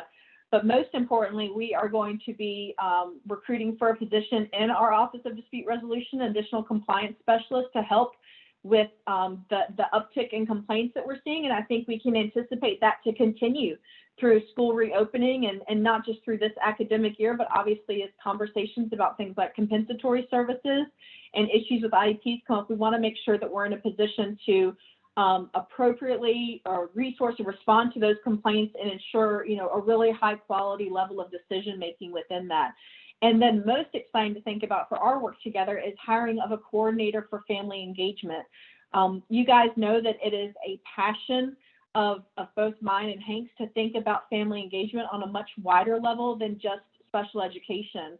And I think we're in a unique position, given our expertise and given our work directly with families, caregivers, and parents, to really think about how can we support that work from the agency level. And so we will be hiring for a coordinator of family engagement to really work with our existing staff, including our ombudsman and our parent specialist, to really think about how can we approach this work in a much more agency-focused way, as opposed to just kind of the singular focus on complaints, right? How do we get out there in the field? And I think one of the greatest needs that we have is equipping our special education directors, our school administrators, and our teachers with more tools in their toolbox when it comes to family engagement and how to work more positively with families and ensure that folks feel represented, they feel communicated with, and that there is a true partnership there in the best interest of the student. And so those are 2 positions among a couple others that we're putting out there. So I hope you will help us to recruit some really great folks to those positions. We also want to make sure that we're ensuring a diverse viewpoint at the department, and we're really blessed within family engagement to have individuals who are parents themselves of students with disabilities, and I think have some really unique strengths. And so this just gives us another opportunity to really kind of round out that group. And I hope and I think that this will not be the last time that we look at augmenting our staff in a way to really focus on our support to parents and families. And I see a question from Matt. How do we ensure that complaints issues don't overwhelm the DOE? Yeah, and you know, I have the same concern, Matt. I think that's why, you know, one, making sure that we have appropriate staff for that office, but as you can see in our response to OSEP letter, also making sure that we have, you know, the processes in place to take information in. You know, between all of us, those processes have been really paper heavy, have been really compliance based, and so there are now tools out there that can take in information from phone calls, from staff reports, and condense them into information so that we have data at our fingertips, but also be able to route things more effectively to ensure that when we issue responses, they're not just based on like individual viewpoints, that they really take into concept the whole, the robustness of special education law. And so we're looking at making some updates to bring us into the 21st century as well, with how we communicate with the field and how we track our own processes within the agency. And so, you know, I know that's a concern a couple of you guys have. I share that concern. And I think we need to balance our approach with making sure that those processes happen positively at the local level, but then being prepared to deal with them at the state level if they don't. And that is also from individual complaints, as well as making sure we continue to keep a really close eye on school divisions to ensure that they have the resources needed to support resolution to those issues, and really kind of making sure we're seeing things before they even happen so that we can anticipate and provide those resources. So great questions. Sam, thank you. I just wanted you to know I tried to forward it. Tashu sent it to me accidentally. Tried to do it to everyone, but it didn't copy. So Tasha, do you want to say anything? Did she answer your question?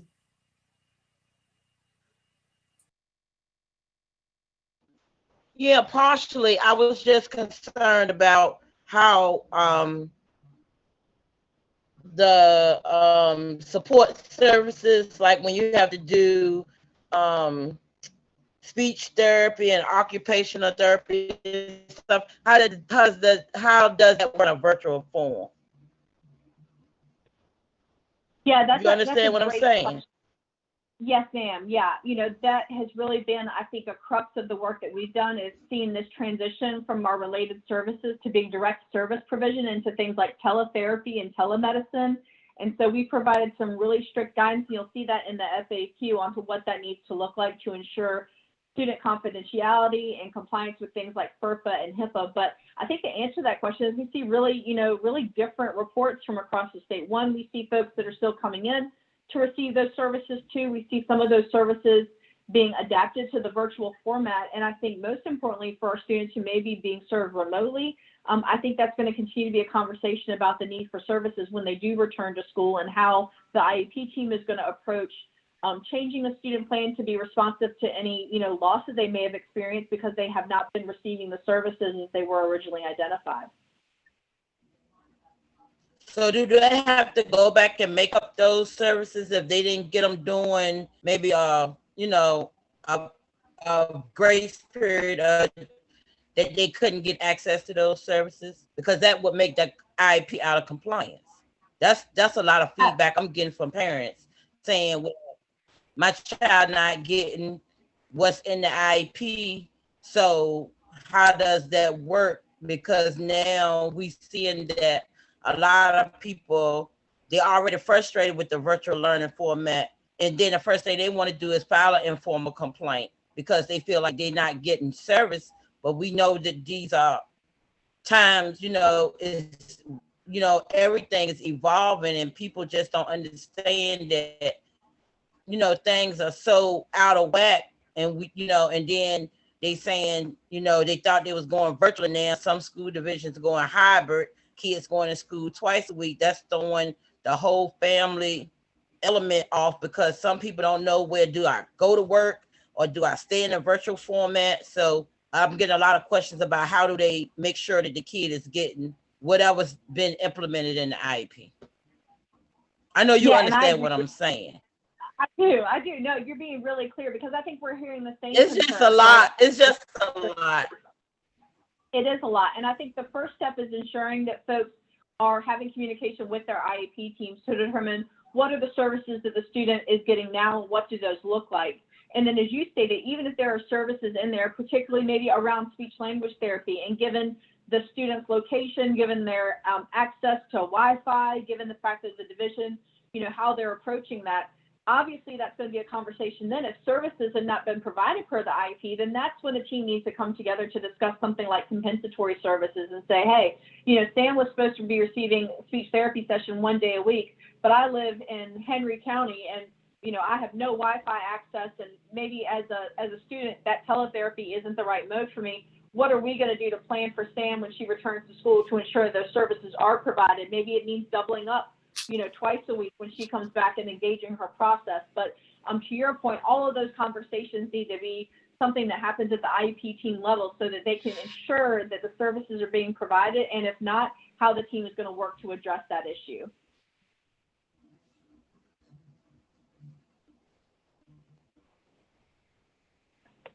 Sorry, I muted myself. I see a couple people echoing to the same concern. And I definitely think we hear from parents and from teachers on a daily basis about how they're working through that issue for sure. Hey, Dr. Hollins, Mike again. This is a really delicate issue, but one of the things that I am concerned with on a bigger level is having people that seem to be looking to game the system legally, which ends up racking up a lot of legal fees for things that aren't really required, and that taking dollars out of the school system's ability to provide services like retain teachers, hire more teachers. How do you guys handle, shall we say, complaints that aren't necessarily valid, but people are able to use that system to, it seems to me like they're trying to use the system to leverage local IEP teams to do things that they want. Yeah, and Mike, that is a really, it is a really intense issue, right? And so I'll say, first off, one, we have the assurance that when schools receive their IDEA funding, those funds are not used for dispute resolution. So I think much more of concern is the utilization of state and local funds, and particularly for divisions, it's local funds. So I agree that I think for each division, their data around dispute resolution, the frequency of complaints and who those complainants are is important information for any SPED director and any SEAC to really consider as part of the trend and performance, right? Because I think I'm always reluctant to kind of judge that on its face, because one, the system was created to ensure equitable representation, and if anything, to ensure that parents had a little bit of additional support, because as you can understand, all of you guys have special ed expertise, right? But still, it's really confusing to work through the process, much less to get to a point where you feel like there's an impasse and you need to involve complaints within that. And so one, I think we always want to be responsive to being as proactive as possible. Two, responding to every complaint as if it were, 100% accurate and representative of the situation, right? Because that's the due deference that we want to give, because we're here to serve students and their families. But I agree. I think on a division by division level, I think that data is really important. And when we get communication from the field on information like that, it allows us to share it with our federal partners. And we have been in a position to do that. As you can imagine, that data also exists for us at the state. And we actually have seen an uptick in complaints from a very small group of individuals that in some cases are not parents, but are special education advocates. And so I also think we have a role to play in continuing education of special education advocates. And, PC will tell you that we have some amazing advocates out there that are doing things to support families and schools to have positive, healthy relationships and to do what's in the best interest of students. And then we have other folks that maybe struggle to understand some of those more, complex issues. And I think you see that in the adjudication rate of their complaints, right? You see folks bringing complaints over and over again, but they're never decided in the favor. That tells you a little something. How can we work to better educate those advocates so that they can ensure that the first priority is getting the student what they need? The second priority is ensuring that the parents and families can maintain a good relationship with their schools, so that, that's going to be a relationship that lasts all the way to when the kid walks across that stage. And then third, making sure that we're holding everyone accountable to ensure that students are getting the services and support. So I agree, it's a really complex issue. It's one that we're attuned to, but I also think we need to respect the way the system was developed in order to ensure equitable and much, a huge focus on representation of parents and families.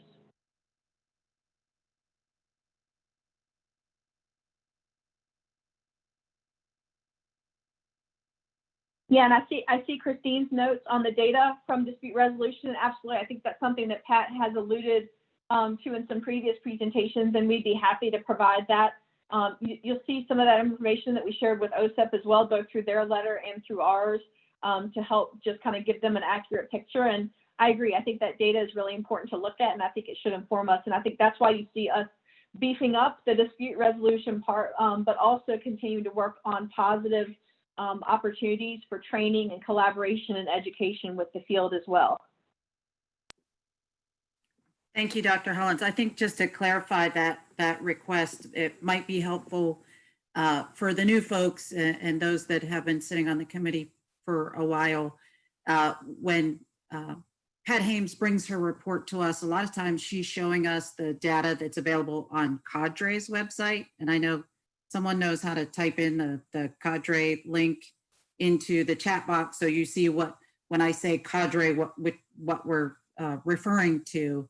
And she's showing us sort of like a comparison between the states and where Virginia falls with its dispute resolution, mediation, and complaints.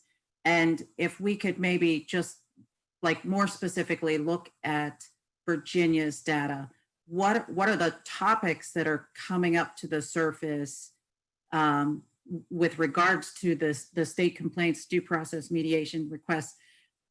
Am I making sense? Like even a head nod would be helpful, but does that make sense? It absolutely does. And I've linked in Cadre, Christine. I think you have a great point. I'm also going to link in the portion of our state performance plan, annual performance report, where we report on dispute resolution. But I agree. I think maybe sharing that data from Virginia is helpful. And you guys know that when you kind of look at all the states, we're kind of in the middle when it comes to number of complaints, right? We're nowhere near California and Pennsylvania for some reason, but we're definitely a lot more than Wyoming and the Bureau for Native American Education. So, you know, I do think that's helpful data. That's something that we collect and report on anyway. So I think it's 100% able to be something that we integrate into the report and make sure you guys have a good understanding. And I think to Mike's point, I think you'll be really surprised at the frequency of complaints and the origin of those complaints. I definitely think it tells a story, and I think it's helpful for you guys to have that in your back pocket as you advocate in the field as well.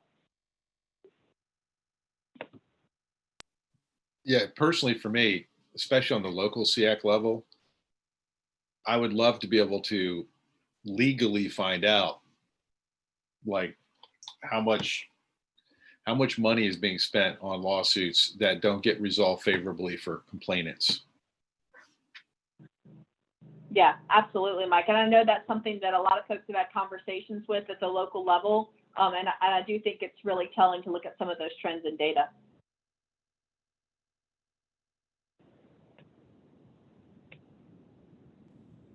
Okay, I think we're at time. I think we're gonna stick to that. Let's take 5 minutes. I have 9:56. So is 4 minutes enough? Like head nods or thumbs up? Is 4 minute break not good? Okay, we'll come back and regroup at 10 o'clock. Thank you so much.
Hey, this is Hank. I'm back. Can somebody give me a mic check and respond so I can make sure that I can hear you guys?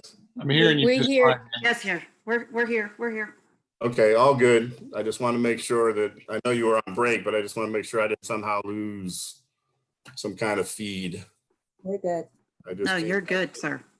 just came back from my VASEF update, so wanted to make sure I hadn't missed y'all. No, sir. All right. Well, we're at 10 o'clock, so I'll pull us back, and as folks reappear, that's great. And I'll ask Mike once again to start that clock. And Hank, since you've returned, do you want to share any public comments that you have received, and then maybe give an update about the activities at VASEF? I wasn't prepared to do any VASEF update, so. Oh, sorry.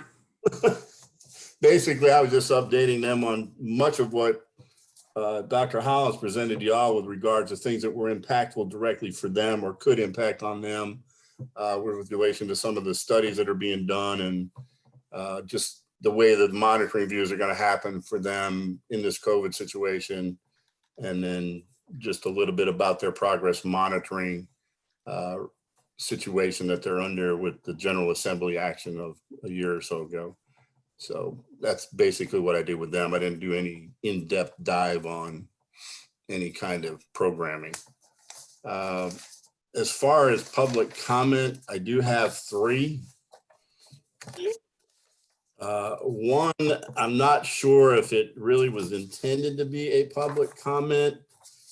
And I did send the person an email asking if it was, and not got a response. So I'm going to assume it was, because it was sent at the time it would be due for public comment submission to the meeting today. But the way it's set up is just a list of things. So I'm going to read that list just to enter it into the record as being received. And that way this person cannot say, well, you didn't report on my public comment if it was so intended. And basically it looks like she's talking about looking for privately funded summer schools, swim teams in Virginia, summer school gym classes, school bus pickup, swim meets, and university students as being swim coaches, and mentioned this is an urgent need of the poor. That was the extent of that email. The other 2 are quite lengthy emails. And the first one comes from a Bettina Stevens. Okay, so you said lengthy. Do I need to ask Jill to set the timer for 3 minutes? That would be the protocol. Okay. And Jill, are you available to set a 3-minute? Got it. Okay. Whenever you start.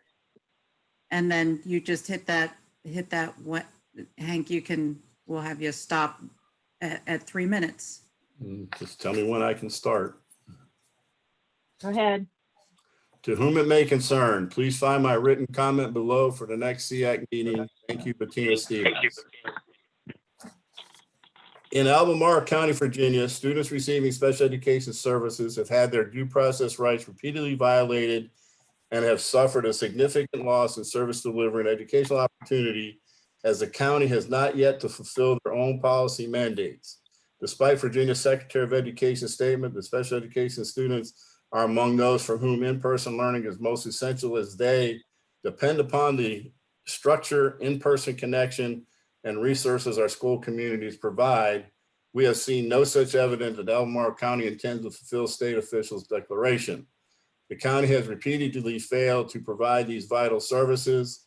On July 30th, the Albemarle County School Board's decision states that ACPS will offer optional in-person access to buildings in a limited number of students, including students with special needs who cannot access the curriculum virtually as determined by their IEP. Unfortunately, the county has chosen to follow a narrow interpretation of this school board's determination and the board's qualifications mentioned above. Only students who would not receive meaningful benefit from the general education setting, here the general education setting is virtual, qualify for in-person services. They have then used this language to keep A-based and C-based special education students who are typically are accompanied by a classroom in a mixture of regular education, special education classrooms at home, taking unaccommodated virtual classes. In addition to being out of compliance with the board's decision, the county is also violating federal disability law, which requires changes to any student's IEP to be made by a multidisciplinary team made up of school staff, related service provider, and the student's parents or guardian. We argue that placing a student into a regular education virtual setting full-time when their IEP calls for both regular and special education setting is not honoring the IEP as written. Additionally, making blanket decisions regarding the placement of students without taking into account their specific needs is a violation of their rights under IDEA. We believe that Albemarle County has committed numerous violations of due process rights, federal law, and state guidance. The county needs to honor its own policy and reach out to all parents with children in both the A and C-based groups to review their IEP and discuss their students' reasons for choosing to return or not return to school and the accompanied process. To not have done so thus far is not only a violation of their own policy, but also their due process. Thank you for your time today. Bettina Stevens, founder and executive director, Reclaimed Hope Initiative. Time. Okay. All right. The next one comes from a large group of people to include the Legal Aid Justice Center, Advocating for Kids, Minerva Special Education Consulting, FACES, Christina Jones, professor of the practice and director of the Pele Special Education Advocacy Clinic at William and Mary Law School, Nancy Tubbs, coordinator of the Educational Law Project at Legal Services of Northern Virginia. It was submitted on their behalf by Kim Lemberg, who is actually the person that is Minerva Consulting. And their public comment reads as follows. State SEAC public comment 10/6/2020. Across the Commonwealth, strange language is creeping into IEPs, IEP amendments, and prior written notices that seeks to limit the rights to FAPE. Blanket statements excusing a school from providing services include all manner of ill-defined things. Health emergencies, bad weather, teacher unavailability, the list goes on. There's also mention of services being increased or reduced in proportion to the days of school provided, rather than in accordance with the student's needs. After several confusing and misleading paragraphs, parents are asked to consent to waiving their rights to an IEP when schools transition from one mode of learning to another. The explanation from schools is that this will facilitate transition and eliminate extra meetings. This is a weak stance given that many schools are struggling to provide appropriate IEP services in any modality, let alone addressing any recovery or compensatory educational needs. Delaying determination of compensatory education as a result of failures to implement IEPs during COVID-19 is not acceptable, as it deprives families of a remedy available under federal law. The idea of a blanket policy providing for the proportionate adjustment of services minutes, especially when it's enacted without a parental participation and in conjunction with a waiver of future IEP meetings, does not comport with the individualization of special education required by law. A student's service minutes should not be determined solely based on the number of hours the building is open, but instead should be determined based on the student's unique needs. Excuse me. The Code of Virginia has very specific guidelines about how and when law school days should be made up. School divisions do not have the authority to unilaterally decide when they will or won't provide services to students with disabilities. Although adjustments have been made for the 2020-2021 school year, students with disabilities should have access to the same instructional time as their non-disabled peers. Further, the U.S. Department of Education has consistently supported the right to FAPE during the COVID crisis and determined that no waivers to the core provisions of IDA are necessary. Yet Virginia families are expected to consent to waive their child's right to FAPE and their parental right to participate in the IEP process. We ask that VDOE advise LEA that this language violates student parents' rights under IDEA. Again, suspectively submitted, Legal Aid Justice Center, Advocating for Kids, Minerva Special Education Consultant, FACES, Christina Jones, Professor of Practice and Director of the Pele Special Education Advisory Clinic at William & Mary Law School, and Nancy Tubbs, Coordinator of the Education Law Project at Legal Services of Northern Virginia. That's it. Thank you, sir. You get all that, Marguerite? Yeah, Hank, I got it. Absolutely. If you can send it to me, then I can put Yeah, it. I think I forwarded them to Christine, but I will forward them to you. Thanks. All right, that's all I got. Unless you want me to talk a little bit about the response I got from Andrew related to the VAP and the Virginia IEP program.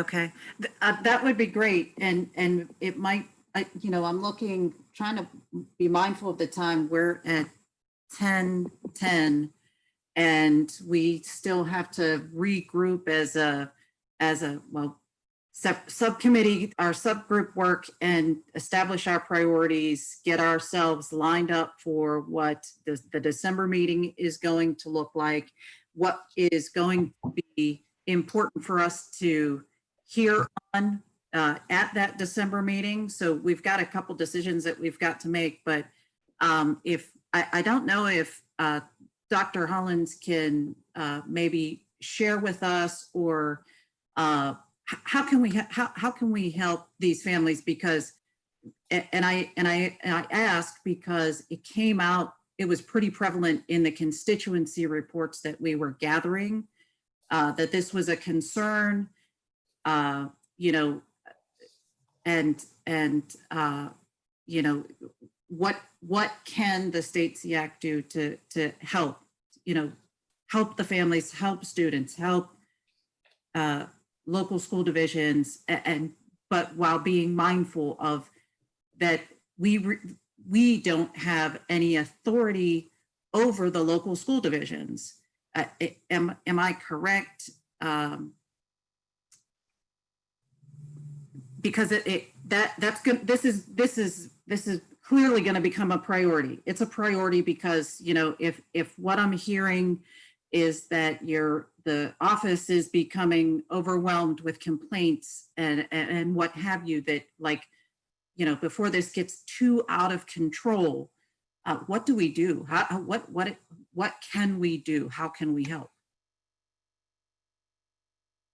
Yeah, Christine, and I really appreciate the public comments, and I'm sure Hank can weigh in on this as well. But, you know, one, I want to assure you that the department is aware of many of the concerns that were identified in the public comments, and I think we've worked together on a number of situations to ensure, you know, appropriate responses based on how those concerns come to the department. So one, I just want to ensure that you guys understand that through the superintendent's memo, through Dr. Lane's direct communications with superintendents, and through my direct communications with special education directors, you know, the department has been very straightforward in communicating the fact that there have been no waivers related to IDEA or the provision of services or supports to students with disabilities. And you see that maintained through our ability to put out information from US Ed, particularly around the instructional expectations and requirements, not just in meeting the federal law, but also in requiring the Virginia statute as well. And so, you know, we're definitely on record with saying that there is no different approach to business as usual, that parental consent is still in place, the appropriateness of services and supports in student IEP teams, is student IEP, excuse me, operation of IEP teams and determining of services and parental consent. There has been no change to how we do business in assuring appropriate services and supports for students. I think on the other side, we've spoken with a number of folks, and many of them that were involved in that group that shared their public comment, to ensure that if they're getting specific and direct information from a school division, and we feel that there is an opportunity for us to reach out and provide additional guidance and support and to share concerns, we have been able to do that. And I speak for both Hank, myself, and Pat Haynes that we have made individual calls to school divisions to ensure that they know this is the information that's out there and helping them to provide appropriate responses and sometimes alter the communication that parents and families are receiving. I'm sure that you guys know that there can be conversations at the top level, just as there is at the state. Those cycle down to local school divisions, those cycle down to departments within them, and then those to schools. And so I think there are definitely a myriad of opportunities for those messages to become confusing, for those messages to become incorrect and not to be an accurate representation of what we all know the requirements to be. And so we continue to make those kind of informal calls to hopefully deal with those situations as soon as we're made aware of them. And I think many of those advocacy organizations also closely communicate with PTSI. And so, I just want to thank them for being so helpful and proactive in reaching out to us. We can't help if we don't know about it. So that's one, right? Being proactive and reaching out directly to school divisions to ensure compliance and support with what we know is required. And then the other thing are those individual complaints, because regardless of that, there still has to be a mechanism to address those issues. And so, as I stated, we're seeing an uptick in that work. We are staffed to handle that as of right now. And you guys know that we're also going to recruit for an additional specialist in that area. So we are trying to be as proactive as possible to make sure the department can maintain the services in order to adjudicate those complaints as quickly as possible. And we're also looking at recruiting some additional hearing officers in partnership with the State Supreme Court of Virginia to ensure that we have enough folks to ensure that timelines are met, meaning that those decisions are made within the appropriate timelines, but most importantly, to make sure that that work is being supported by individuals who have a lot of training and understanding within those. So I'm going to pause there. And Hank, anything additional you want to add from facilities and family engagement, as well as our partnership with dispute resolution?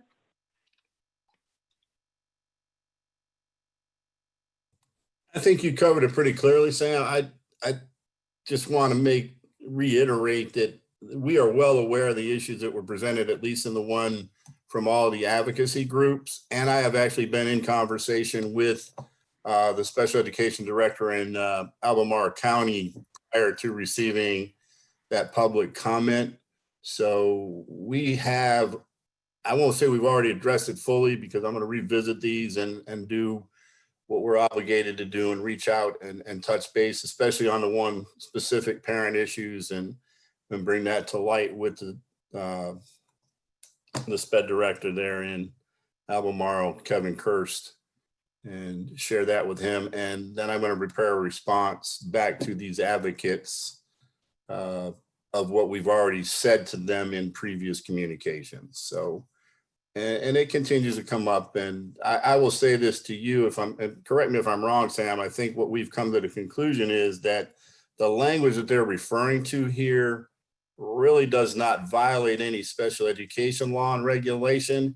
It's just not written in parent-friendly language. And we have had some success in getting some of the school divisions to change the language and or make sure that they provide a more family-friendly, language-friendly interpretation when asked by parents. And there is certainly no deprivation of the right of a parent to request an IEP meeting. In fact, the language that I've seen in all the communications specifically states if a parent wants an IEP meeting, they certainly can request one. So that has never been taken off the table. I think there's just some misunderstanding, miscommunication, and continuing need to address it as it comes up. So I'll just kind of close with that. Hank, can I add something to it? I hear from a lot of parents that virtual learning is not conducive to all students. And some students need more targeted assistance than other students and cannot exit the virtual platform on their own, or they have ADHD issues and cannot concentrate like a student or typical developed student. So I think we need to address those issues, because I have heard from quite a bit of parents that their students are falling far behind, and the gap is widening between general education students and special education students, not for all of them, but for some of them.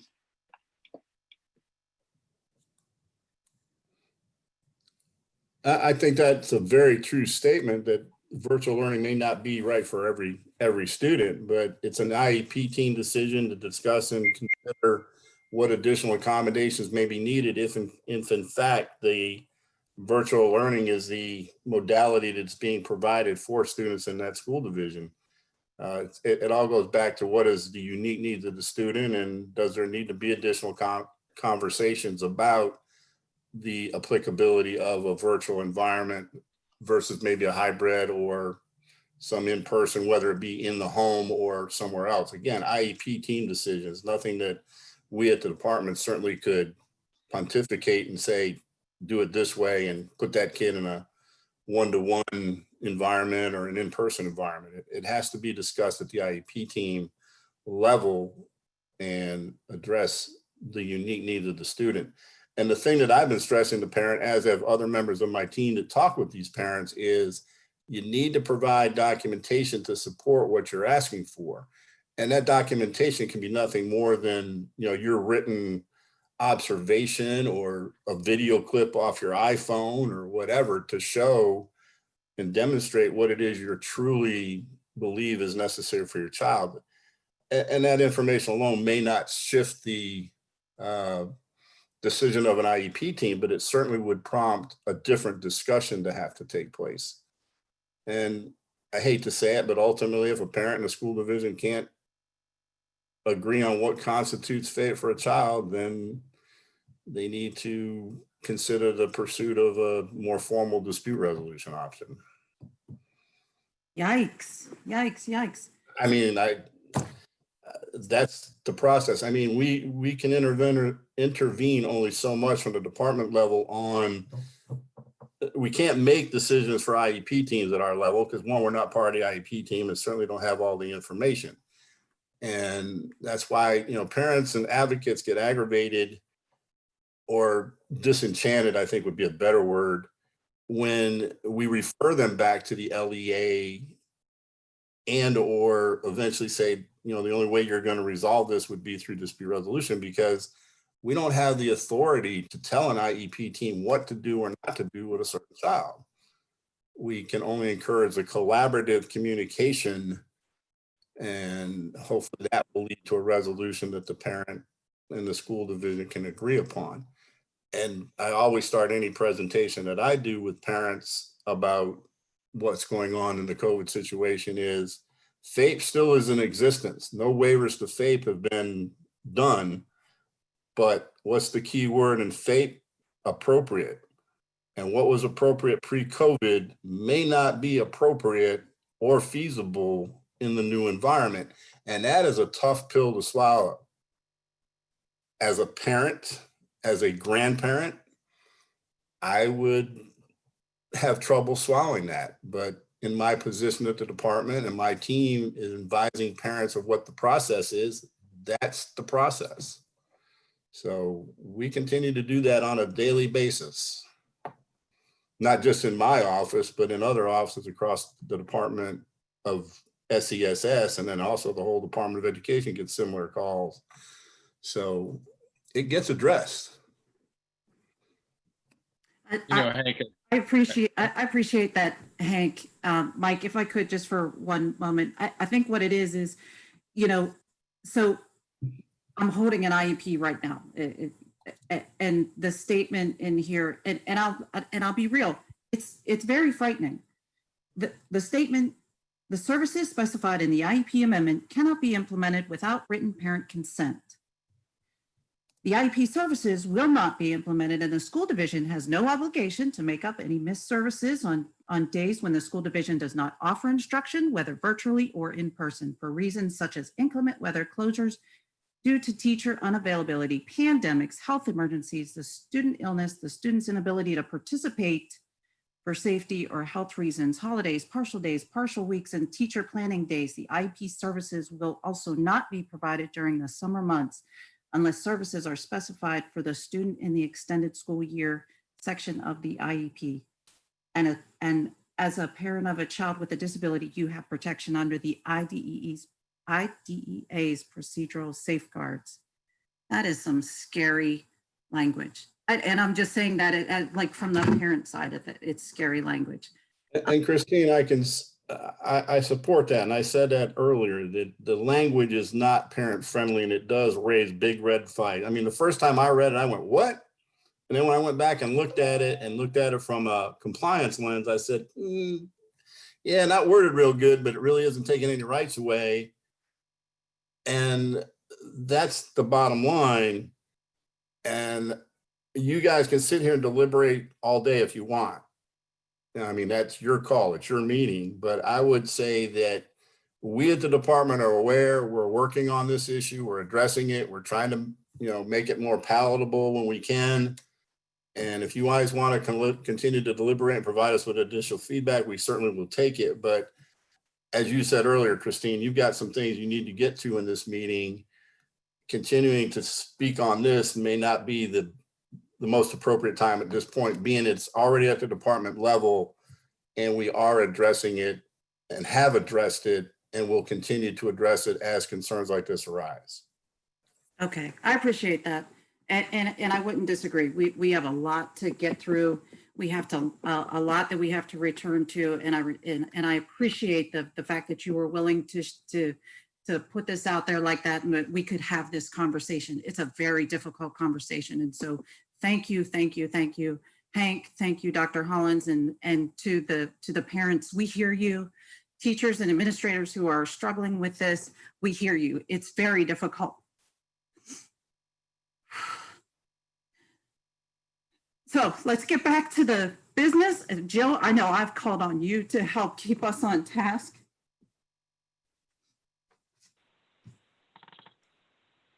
So I guess the next thing on the agenda is the subcommittee discussion as a group. I don't know how you want to proceed with that, but that's where we are in the agenda. Okay, great. Thank you. That helps. I had one more question for Dr. Hollins. She had reported out on a big announcement about a per pupil funding, and I don't know that I quite understood that, and I don't, and I didn't see that report. I don't receive Richmond news out here, and so is that per pupil funding? With kids going into virtual remote learning or whatnot. Does anybody have to be, is there any need for concern? Does that question make sense? Because that came up, I think, about student enrollment.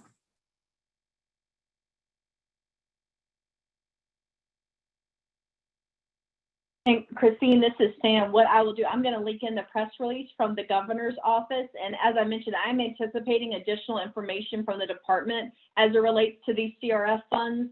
And so that typically goes out in superintendent's memo. And I am not sure if that'll be in today's memos or not, but as soon as that's released, I'll make sure that you and Jill and Hank have a copy of that so you can share with the SEAC members. I think that might give a little bit more transparency as to what the funding looks like for each of our school divisions as well.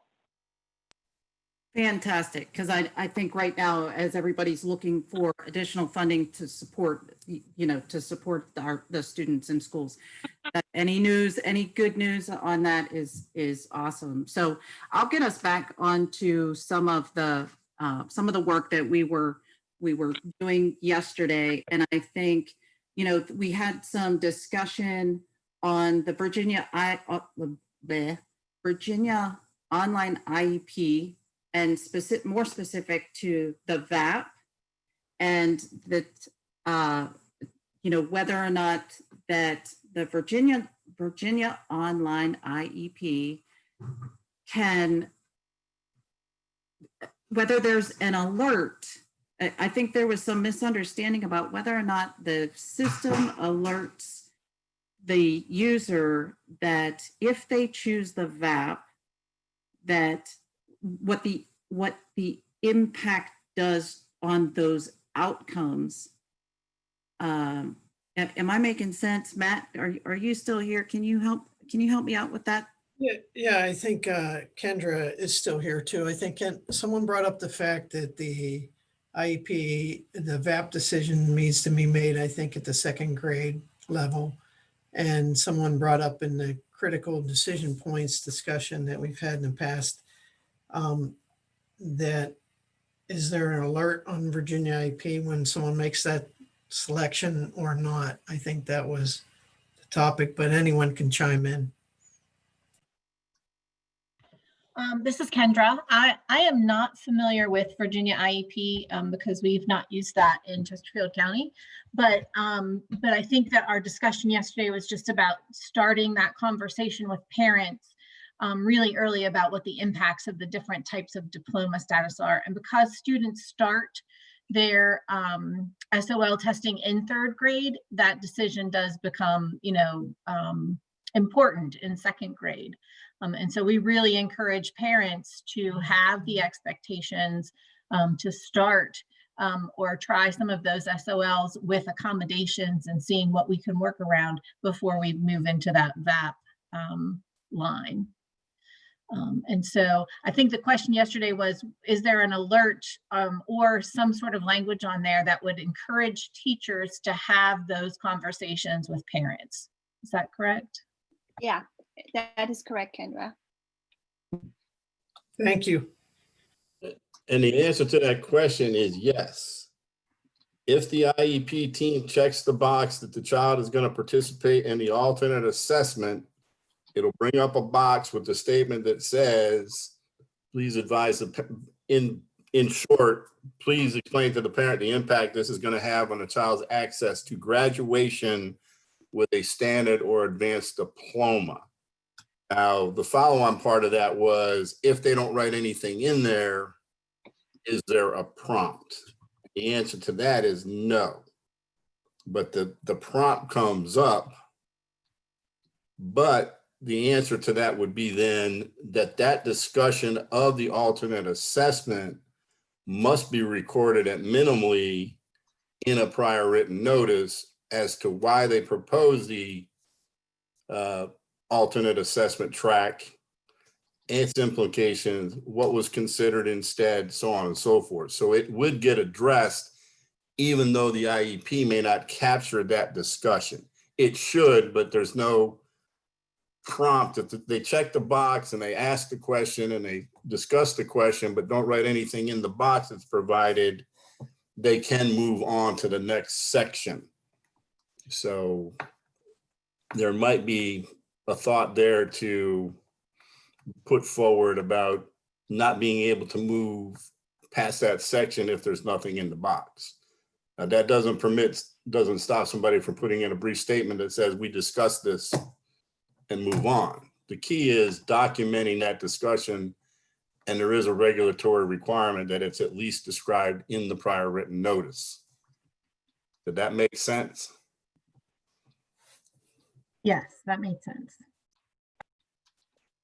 Yeah, thanks, Hank. Yes, thank you. That's very helpful. And so Christine? Yes. Hey, this is Sam. I just want to clarify too for that question, the impact statement that Hank was mentioning is in the system, and that there's what we call a rule of completion on that field, meaning that they need to check it to be able to move forward. And so there is that assurance that's also in the system that is similar to some of the other regulatory requirements you see for things like diploma status, obviously, but also for transition, member, all of that. So I just want to be really clear that is in the system and that has that rule attached to it. And that is something that we train on from the department's perspective. Okay, great. That's very helpful. Because I think there was some confusion because it had come up in previous meetings. And so I just wanted to make sure that it was there. This is Pat. Jill, I thought part of your question when we talked about this yesterday had to do with that discrepancy where somebody is identified as having a learning disability, and yet they're recommending the VAP, that would flag some kind of alert that you need to look at this more carefully. It doesn't seem to make sense. Did I misunderstand? Yeah, I'm not sure. Yeah, that's not what I was Okay, suggesting. then I must have thought But it. what I was suggesting was that you do have to check the box. That's a requirement. Of course, one of the things that if you check the wrong box, you can't uncheck it. But that's a whole nother issue. But you check the box saying that you want the VAP, then the box pops up, and if a teacher, and Hank is absolutely right, there's a requirement, you at least have to document it in the prior written notice, and assuming that gets documented because it is required. But if you don't fill in the box, if you don't put anything in the box, because what you're supposed to put in there has to do with all of those implications that, here are the implications if you choose the VAP, that you're educating the parent and the team on what those implications are. And if you don't put anything in the box, then you can, IEP, the Virginia IEP does not create a warning. I believe the warnings come up in yellow and the arrow would come up in red, but it doesn't say that there's a warning that the box wasn't completed or nothing was put in the box. And Hank's right, the quality of what people put in the box. But if you don't put anything, could be a question, but if you don't put anything in the box, the program allows you then to go forward. And so you go forward on that. And hopefully it would get captured in the prior written notice, but the IEP, it would not be documented in the IEP. Yeah. And so if it's not in the prior written notice, there's no real documentation or assurance that it was even discussed. So it was, I think, intended to be a safeguard to actually, make sure that people use it. But if they don't use it, they can go forward, and there is not a warning or an error that comes up to say, hey, you didn't fill that box out. And let me so that clarify. was all I was saying yesterday. Let me clarify that. That's all I was saying. Let me clarify, because I just pulled up Andrew's email again. There is a warning up that says you have not answered the question of explain. If you don't put anything in that box, you're going to get that error. We ran a test run. We ran a test run this morning, and that didn't happen. I don't think we need to belabor this issue at the moment. No. We'll go back and speak with Andrew, but I believe that it does give you the prompts that you're talking about. Just a matter of what the quality of is in there, or you get the prompt and you don't put anything in, can you still move forward, might be the issue. But you do get a warning. Right. If you don't click any yes or no, you'll get an error. The error comes up. But if you don't put anything in the box, you can move forward. And the test, and like I said, you're right, Hank, we don't need to belabor this today, and it could be that our system just isn't doing it right, because that happens too. And if it is allowable and it's not happening with our system, then we'll put a ticket in, because they ran a test run for me. And yeah, he moved forward. He could create the final IEP and there was nothing in the box. So is maybe the question, besides what the Virginia Online IEP system can do, is the bigger question maybe perhaps that the Student Achievement and Student Outcomes Subcommittee, can you all take a closer look at the requirements form of the VAP? Does that make sense? Because I think what Jeff pointed out yesterday, as he was sharing, was the criteria. When you're looking at the criteria form that needs to be completed, is there enough differentiation between, as how someone's landing on that? Or is that something that we need to provide additional training or guidance on? Does that make sense? Is that somehow in the eligibility process, when that determination is made, is that where the breakdown is possibly? And can student achievement and student outcome take a look at that? Christine, let me add in here. I don't know if Andrew's watching this live on YouTube or what, but he just sent me an email in live time that says there is a rule of completion on that field. So he's aware of the issue, and he will obviously, I would think, take whatever action needs to be done to address it further if necessary. So again, we can belabor this, longer, Right. but you're going to miss out on the other parts of your agenda. It's a very important topic. I'm not pushing it off, but I think we've got the answers that we can get for today. Mm-hmm. And the document that the VDOE, and I think they just updated it for the VAPT and the criteria, it's an excellent document. And it's very comprehensive. It's excellent to describe what, qualifies a student for VAPT. Significant, they do a great job in that document because that's a gray area, what constitutes significant. VDOE does a great job giving guidance on, how you would look at that. So, and I do believe that was just updated, I think last year. So this past year. So it's a great document. I mean, if they read the document, you're pretty clear on what it constitutes the qualifications for a VAPT. Hey, can I just say, I think we got in this discussion because we were trying to come up with a letter of support for the waiver. And then we got on the discussion about something about critical decision points. And I remember second grade. I haven't written an IEP in over 10 years, and that's how that whole thing came up. And then we were trying to say, getting to percentage. I think we were at 1.3%. We were trying to get it to 1%. And what happens if somebody selects the VAP and then later change their mind? So if I recall correctly, that was the whole discussion. And if I'm wrong, somebody can clarify, but that's all that was it. No, that's very helpful, Matt. I know it's something, I know the VAP and concerns around the VAP is something that student achievement, student outcome is trying to watch very closely. And so we've got like we're going off in three different directions, just all around the VAP. And to your point, that what we did was we took a motion yesterday, the motion carried to weigh in and make public comment on the Virginia Department of Education's request to the U.S. Department of Education for the waiver. And I will read what I'm planning to submit on our behalf. On behalf of the State Special Education Advisory Committee, we support the request being made by the Virginia Department of Education for a waiver from the 1% of students participating in the alternate assessments aligned with alternate academic achievement standards. That's what you all approved yesterday, which I will submit on your behalf. If I could get thumbs up, head nods, that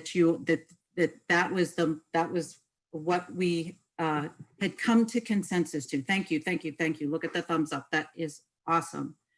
Okay, so just something for the student achievement, student outcome to sort of keep on your radar or take a look at, what do we need to review more closely when it pertains to the VAP. I'm going to move on to family engagement and community outreach. We had some conversations about, I think thanks to Annie sort of sharing out from her perspective as a new teacher, and we've now got a higher education rep sitting on the committee. We talked about the opportunities to explore ways in which we can provide new teachers some family engagement tools. And, if we can utilize our folks with higher education and their students, is it possible to explore the option of, within their work or student teaching, can we take a look at maybe putting those student teachers into real life situations where parents could maybe utilize them or to take a look at create mock IEP meetings. Does that make sense? Like where you actually sit down, you're showing them how they would sit down at a table and conduct an IEP meeting and be a member of the team, but use parents who are currently going through the process. Does that sound too far-fetched?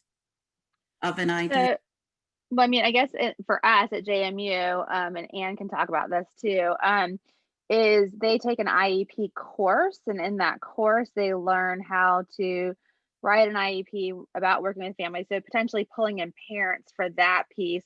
That was one of the things that we've been waiting on. You know, one of my concerns was access to the Virginia IEP online system for training our students on how to navigate that system while they're in that class.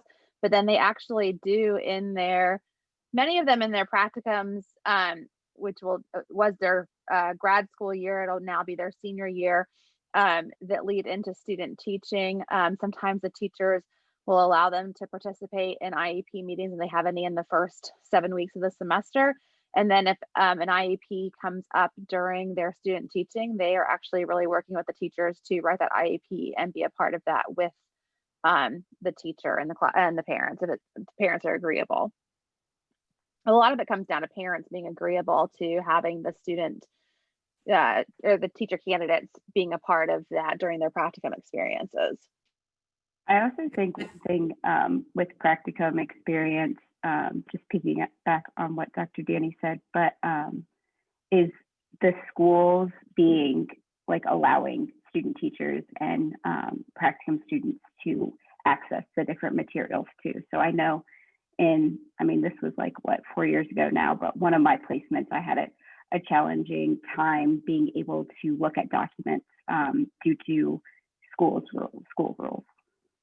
Yeah, Anne's correct in that. We face that all the time. And again, it's really the way our program's set up. They have the 7 weeks as a practicum student that rolls right into student teaching. And a lot of school divisions will say that as a practicum student, they don't have the leeway to look at IEPs. And so it's really relying on the teacher to let the teacher candidates know the students' goals, even though they're in the classroom 3 days a week working with these kids. And it's not until they become an actual like student teacher on record that then they can then go look at the students' IEPs. So I think there's potentially district work that may need to be done. I mean, we've made some changes, obviously, for us this year with COVID, because some school divisions didn't want practicum students in the classrooms. And so again, this group that rolls into student teaching, the district has coded them as student teachers for the first 7 weeks. So they are in there like they would be as a student teacher.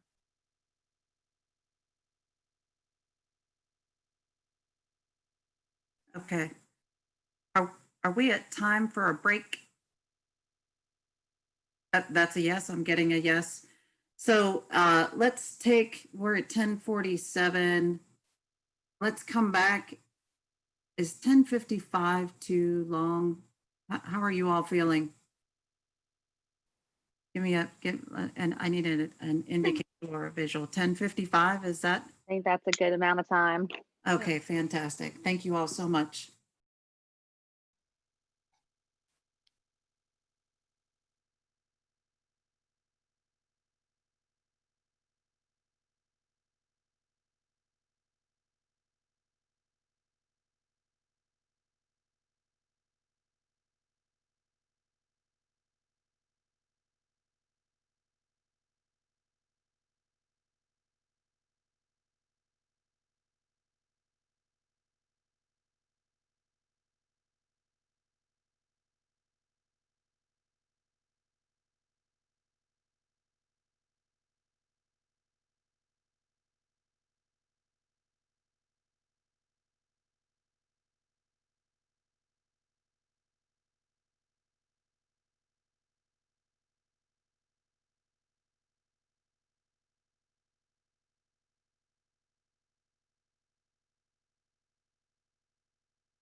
Okay, my clock has now turned to 10:55. I hope that's helpful for everybody. You'll have to let me know if the breaks are helping.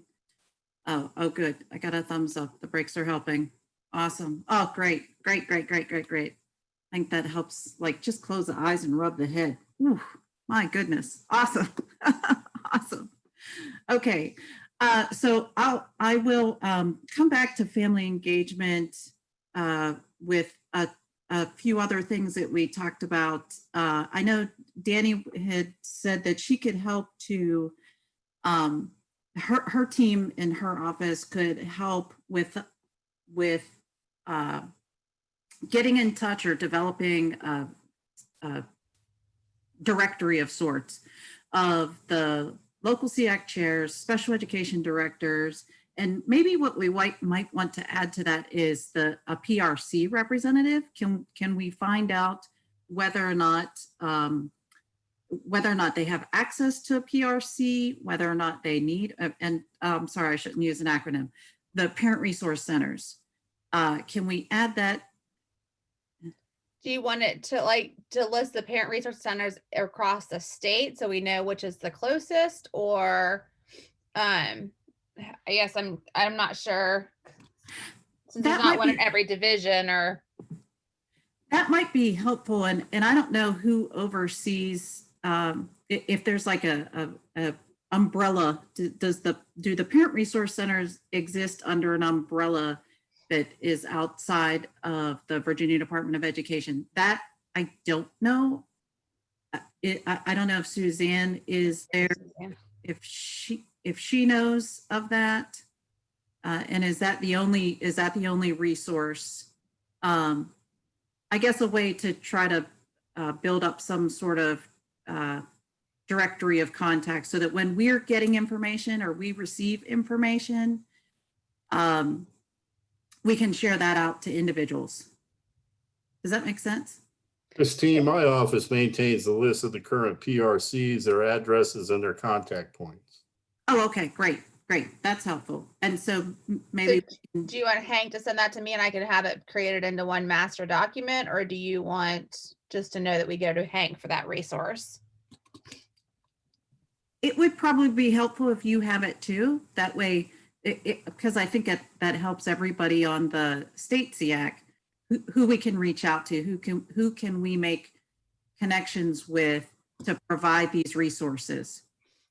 Just send me a note, email asking for that, and I'll get it to you. Perfect. Can I ask a point of clarification? So do we have a Google Drive for the state SEAC that we put information in, so it's housed, like the minutes go in there and things like that, so that we have that record, or no? So we don't have a Google Drive, but we do have to keep our minutes, our agendas, and possibly any attachments that we might receive in constituency reports. That all lives on VDOE's website under the state SEAC page, but we don't, and I don't know, Hank, correct me if I'm wrong, it might warrant us having the FOIA training and the open meeting requirements of our body, because we're still a public body. And so are we allowed to keep records like that, or how do we go about that, Hank? Well, the first part of that question, if y'all want to send communications out to the constituency, then you need to submit it to our office, and we will put it out either through Gov Delivery and or a news and announcements on the SEAC webpage. I guess I was trying to think about like this document that my GAs are working on, like where, obviously it's going to need to be a living document that can be updated or looked at, every year or so, as, chairs of local SEACs may change. I just didn't know where that would live. Like, would that live with the chair of this committee, and then every year they would appoint somebody to take that task on, or every couple of years? That's why I was just asking about a Google Drive. Well, the problem with the data you're collecting is it will have a lot of personal information that we may not want. So, well, that's true. I guess you're right for that. To have access to. I mean, if I'm on a SEAC, So we would have to look at the requirements and the feasibility of that information, but we do keep a list of who's on the SEAC, but we don't provide any direct contact information to the public. Okay. So yeah, I mean, we could create a document if it's feasible and put it on the SEAC webpage under resources. But again, we'd want to make sure that the content of that information doesn't violate any confidentiality or release of personal information that's not required or appropriate. Yeah, because I mean, I was having my this GA. is Sam too. I just want to note it, a couple things. Google Drive is such a great solution. It's unfortunate that due to VETA, we're not able to share with Google Drive outside of the Commonwealth of Virginia. So we have a little bit of a barrier on our side, but I do want to note that something to think about from local SEACs is that oftentimes due to their turnover with chairs and members, they typically have a SEAC email address or SEAC contact information on the school division website. It might be more helpful just to approach it from that way. Just that no matter who's sitting in that chair, we're providing information and a gateway for folks to get in touch with local SEACs. So that's something that may be helpful to collect from the field as well. Perfect. Thank you. Awesome. Thank you. Okay. And then I'm not sure if there was anything else to come back to for family engagement. So I'll move on to policy and regulations. And I know that Brian's not here and he chairs that committee, but I've asked Jill if she could step in place of his not being able to be here. So is it possible that the policy and regulations subcommittee could monitor some of the superintendent's memos that are coming out? And I say that because, policy and regs, to Dani's point yesterday, she wanted to know how we could become more aware of when those public comment opportunities become available. And so that might be something to keep on your radar as a subcommittee. And then I know we talked briefly about this yesterday about exploring parent resource center language option, towards the regulations. And I think Dr. Hollins had pointed out that, correct me if I'm wrong, that there would already have to be language added in regards to the OSEP response. And so is this also an opportunity to add some parent resource center language? And I guess that sort of leads me into, does the state SEAC communicate with OSEP? And do we start to have a conversation about VAP? I don't know. I don't know if that's out of the scope of our work or not.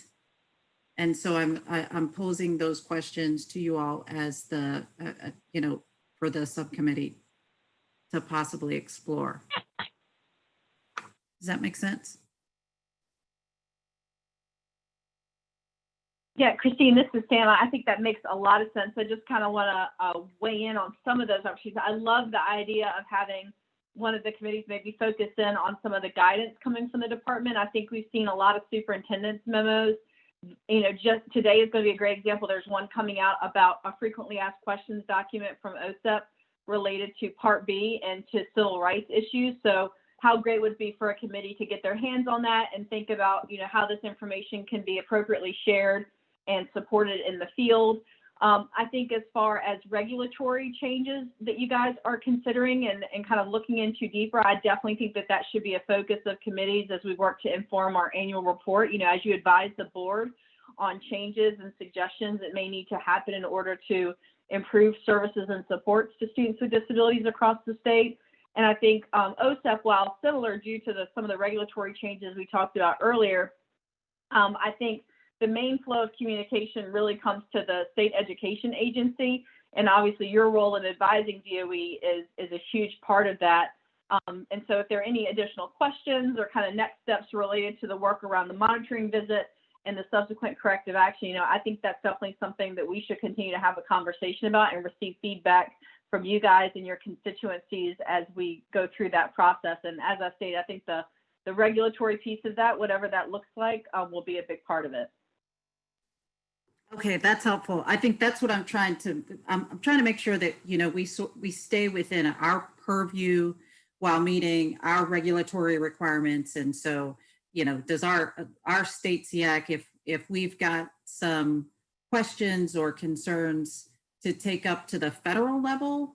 And I say that because there was a mention of that made that, you know, that 1% cap, that's out of the state's, the state can't change that. And so I guess that's what I was getting at about starting that conversation. You know, should the policy and reg subcommittee take a look at that? That's what I need to understand, if that makes sense.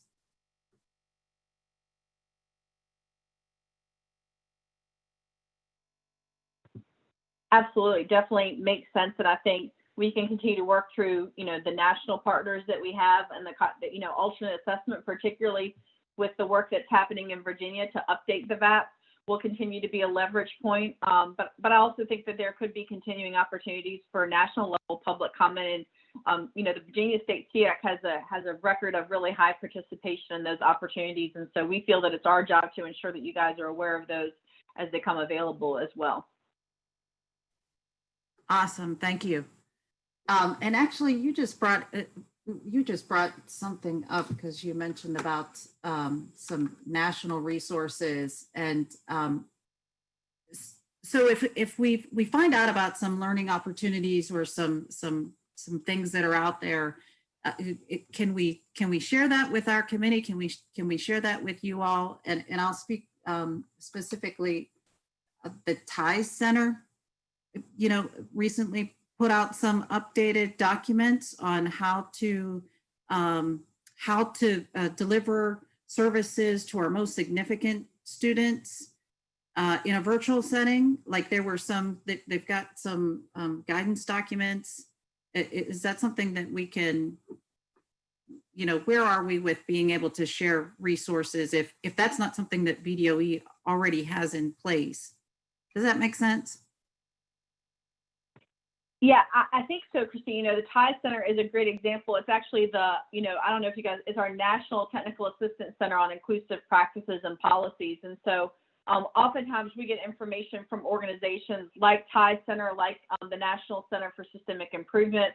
And those are opportunities that we feel if they're pertinent and relevant to Virginia, we like to push those out through Gov Delivery and get them into the hands of folks. So I would say, one, please make sure you're keeping Hank and I in the loop with good opportunities you see so that we can get them out and communicate them to the field. And I think, as always, as state SEAC members, you guys want to continue to develop and educate, you know, not only professionally, but also personally. And those things are great for us to share and make sure we're keeping each other in the loop with.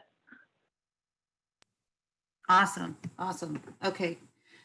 So let's look at our next meeting that we have scheduled is December 3rd and December 4th. And right now, as it currently stands in this format, we're meeting from, say, 8 o'clock in the morning till about 12:30 in the afternoon. And so I want to open up for some discussion about if that's a time frame that is working for everybody. I think, given the feedback that we received at the top of the meeting, it's very helpful for all of us to take that. Spend 45 minutes in this very intensive work and then take 5 minutes, take 10 minutes, you know, build that in. Are we allowing ourselves enough time is one question. Is 2 days appropriate for us? And is morning best or afternoon?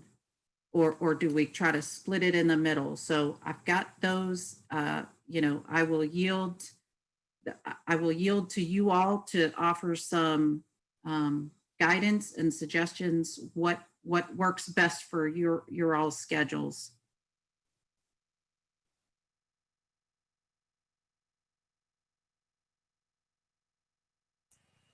I'm flexible. I'll do whatever anyone, you know, whatever we're asked to do.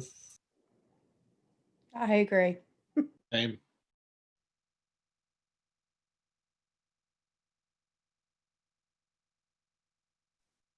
Okay, good. So this time frame works, that we're gonna stick with the morning time. We're gonna stick to 2 days, and we'll schedule ourselves from 8 to 12:30. And on a good afternoon, when we were doing this in person, I could get us out of there on time and I could get us done and give us a little bit more of the Friday back. But so if I'm hearing you all correctly, that 8 to 12:30 is working, and we'll build in those breaks on the agenda. And so, to add to that, what do you all want to receive a presentation on? What more information do you want to hear about? For our new members, typically our presentations or additional information that we hear about comes out of, constituency reports, public comments, and things that the department wants us to be focused in on. And so I think yesterday when we were having a conversation, correct me if I'm wrong, did somebody refer to Michael Gregory to bring that individual back and share some information, but I can't recall what specifically. It was about BTSS. Michael is very much involved in that. And this is Pat. That was related to the work on discipline and suspensions, and that when there's a finding, if the school is involved with BTSS, Michael would be involved with it. If not, it's a Joe Wharf piece. I don't know if the whole piece with the changes with our model discipline policies, we might want to get Rebecca, Michael, and Joe to kind of just see how all those pieces fit together. Okay, so I get the sense that would be helpful for us to maybe have a presentation on that as a topic. And I'm trying to, I'm sorry, I'm distracted. The chat box, presentations on BTSS with Michael, and you agree. Oh wait, hold on, bear with me. I'm very interested in the evolution of virtual learning for special education students. And then there's an agreement to that. Dyslexia on dyslexia and the new bill. And there was one on Pat. learning. Virtual learning. I heard virtual learning. Yeah. Are you saying, Matt? Yeah, Mike said that. Someone typed in Pat Haynes' data presentation. I think it was Marguerite. Yeah. Oh, yes. It was yes. about the dispute and resolution data that we wanted to look at. Okay, yes, and that is a piece of our regulatory requirements, is that we take a look at that, that we have to look at that data annually. And in the past, I think we've received that report usually during this meeting, but maybe if we could have that report for the December meeting. So I want us to, let's now prioritize, because in 4 hours, and we've got to leave room for constituency reports, and we have to leave room for public comment, and we have to leave room for our business, in subcommittee and together as a whole. What is the priority? Our responsibility for the dispute resolution. And then after that, you'd like to hear on what? I think virtual learning is, if you look at that, what Sam showed us earlier, you look at how many different counties in the state are 100% virtual and how many are hybrid.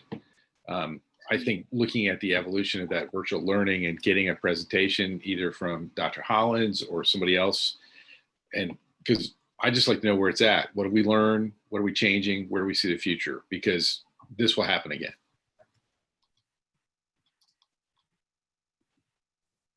Marguerite, did you want to add to that? Yeah, we had a public comment in July in terms of virtual learning that is not conducive for our students. And I put that in the minutes so we can look at that. She also gave a research paper on virtual learning for special ed student and you know, the pro and cons. I think we can look at that too and see what the research is suggesting and how we can advise Video E in terms of virtual learning for our students. I think that's excellent. I think I hear that rising up to the top as a priority for us to take a look at. And now we have not established what our goals are for this year. I don't know if we're ready to establish goals and priorities. I don't know how, right? Mike, thank you for that. That's very helpful. This is so, you know, but I think if within the work of the subcommittee groups, you all could start to establish your goals, we can get ourselves there. And, you know, I can't say enough good things about the fact that yesterday, as we were trying to share out some of the subcommittee goals and objectives, and when a problem was being presented, there was a solution. And so let's try to, you know, I think maybe a priority is always come to the table with a solution, you know, and something that we can talk about and try to come to consensus on. Let's see. Oh, and I just lost my train. Oh, okay, I found it. My train of thought. It came back. Nominations. So just so that you all are, let me try that again. Just so you all are aware, Mr. Justin Gatling is your nomination committee chair. And I'm between Brian Sumo and myself, we're gonna serve with him on the nominating committee. And I share this with you all because we need to, in the next meeting, at the December meeting, we need to establish the members who will take on the role of chair, vice chair, secretary, and 3 at-large members. And that is going to, your term will begin July 1 of 2021. And you would serve for 2 years. And so we're coming up on the heels of all of us, with the exception of Mike right now, who are sitting on the end of our terms. We're terming off as executive committee members. I will be there to support you all as an ex officio at-large member. I believe that's correct, but it's nonetheless an at-large member on your executive committee. So I'll be there to support you all in your efforts. And so if any of you is interested in taking on the role of chair, and I see some signs of some folks who would do very well in that position, and vice chair, somebody who can support that individual in that role. The secretary's role is probably, you know, my hats off to Marguerite, is probably the most difficult role. You would think it's the chair. Trying to capture everything that we are conveying can be challenging. Oh, look at that. I see claps. I think those are claps, right? And so we have, oh yeah, another clap. I see Dr. Oh, awesome. Oh my goodness, I'm like a squirrel. Well, look at those little nuggets. Okay, and so, and then we have our 3 at-large members. And so they come into play when it comes to developing that annual report. And sometimes, you know, for my purposes, you know, I've relied on my at-large members to help to chair the subcommittees. So you've got 3 subcommittees that is there one that is speaking to you, whether it's the Policy and Regulations Committee, Student Achievement and Student Outcomes, or Family Engagement and Community Outreach. So some things to keep in the back of your mind, let that percolate a little bit, and don't hesitate to reach out to Justin, to reach out to Brian, reach out to myself, because what will happen in the December meeting is that we're going to have to come back and be prepared to share a slate of those individuals who are interested in serving in those roles. And so if you have any questions, I'll pause. Yes, Dani. Yes. Yes. So just points of clarification. So I'm looking at the bylaws. So just because I've been on other state level committees. So the vice chair does not roll into the chair position. So it's not a succession position. And then everybody, you've been on this is your 2nd term. Everybody rotates off at 2 years, and the chair stays on as the ex officio member. No. So for clarification purposes, the language within the bylaws indicates that in the absence of the vice chair, or in the absence of the chair, for a chair who didn't complete their roles, and I'm not reading it, but so in my case, the chair, who prior to my becoming the chair, she termed off, like her whole term, she termed off the committee before she could serve the 2 years of that executive position. So that chair membership. That's why, and the language existed before I came along. And within that, the vice chair then that's an automatic roll into the chair that you're referring to. Yeah, I guess I'm just wondering why, there's not a succession, why, the bylaws weren't written that the vice chair then moves into the chair position down the road. And maybe it's because of the term, that's a 2-year term and we only serve a 3-year term. I just, for continuity sakes. This is Suzanne. That has been the issue, is that the terms get messed up, because I was the vice chair way back when I was a parent rep, and my term was going to be up before I could be chair. Okay, perfect. Thank you.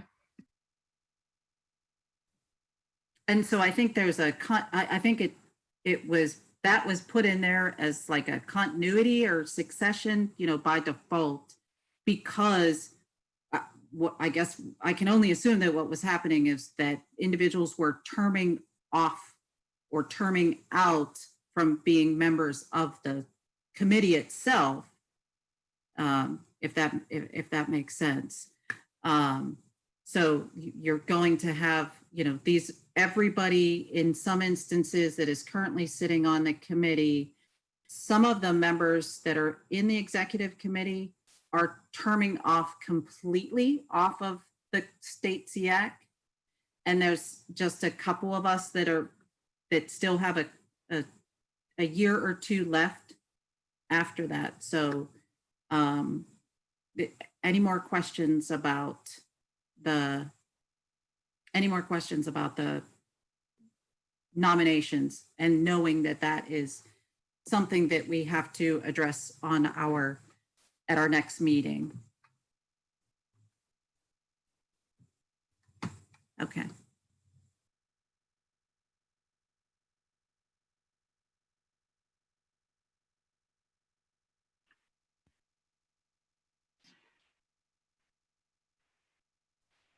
Bear with me. I lost my train of thought. Okay. All right. So, whoop. I made myself disappear. Okay. So I'm going to open this floor up to the committee members for further discussion.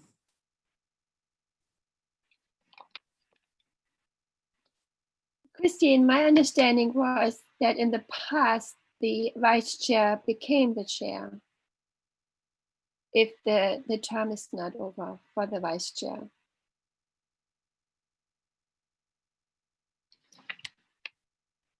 Bear with me. I'm pulling up the language.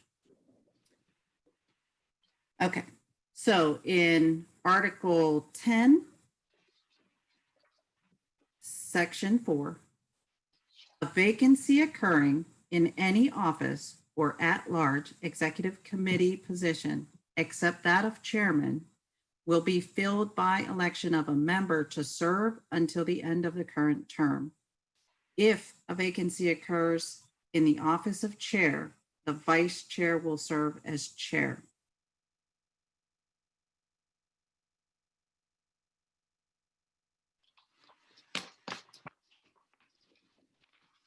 Does that make sense? Okay.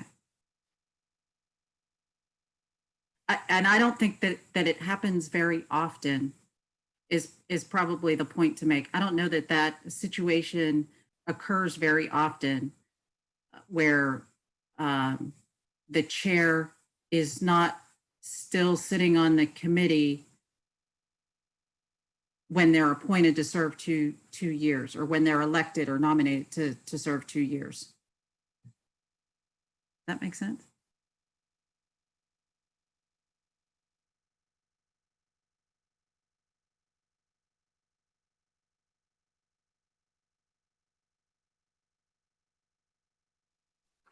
All right, so what further discussion does the committee have?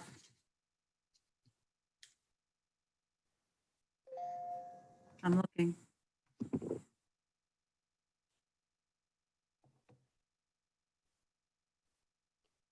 No further discussion? No? Let's come to consensus that there is no further discussion. I see thumbs up. Thumbs up. We'll return December 3rd in the morning. Look at all those thumbs up. Okay. All right, with no further discussion, the time is now 11:27, and I will call this meeting adjourned. I thank you all for your time. I thank you all for your support, and be safe, be well, and we will see you all in December. Thanks, everybody. It was a great first meeting. Thanks, guys. It was great meeting everybody. All right, everybody, I'm going to end the meeting in a few minutes. So if you've got anything you want to chat with each other that is not SEAC related, you'll have that time, but I am stopping the recording, but we are still live on YouTube. So do not have any business related discussion. Thanks, everybody. Bye-bye.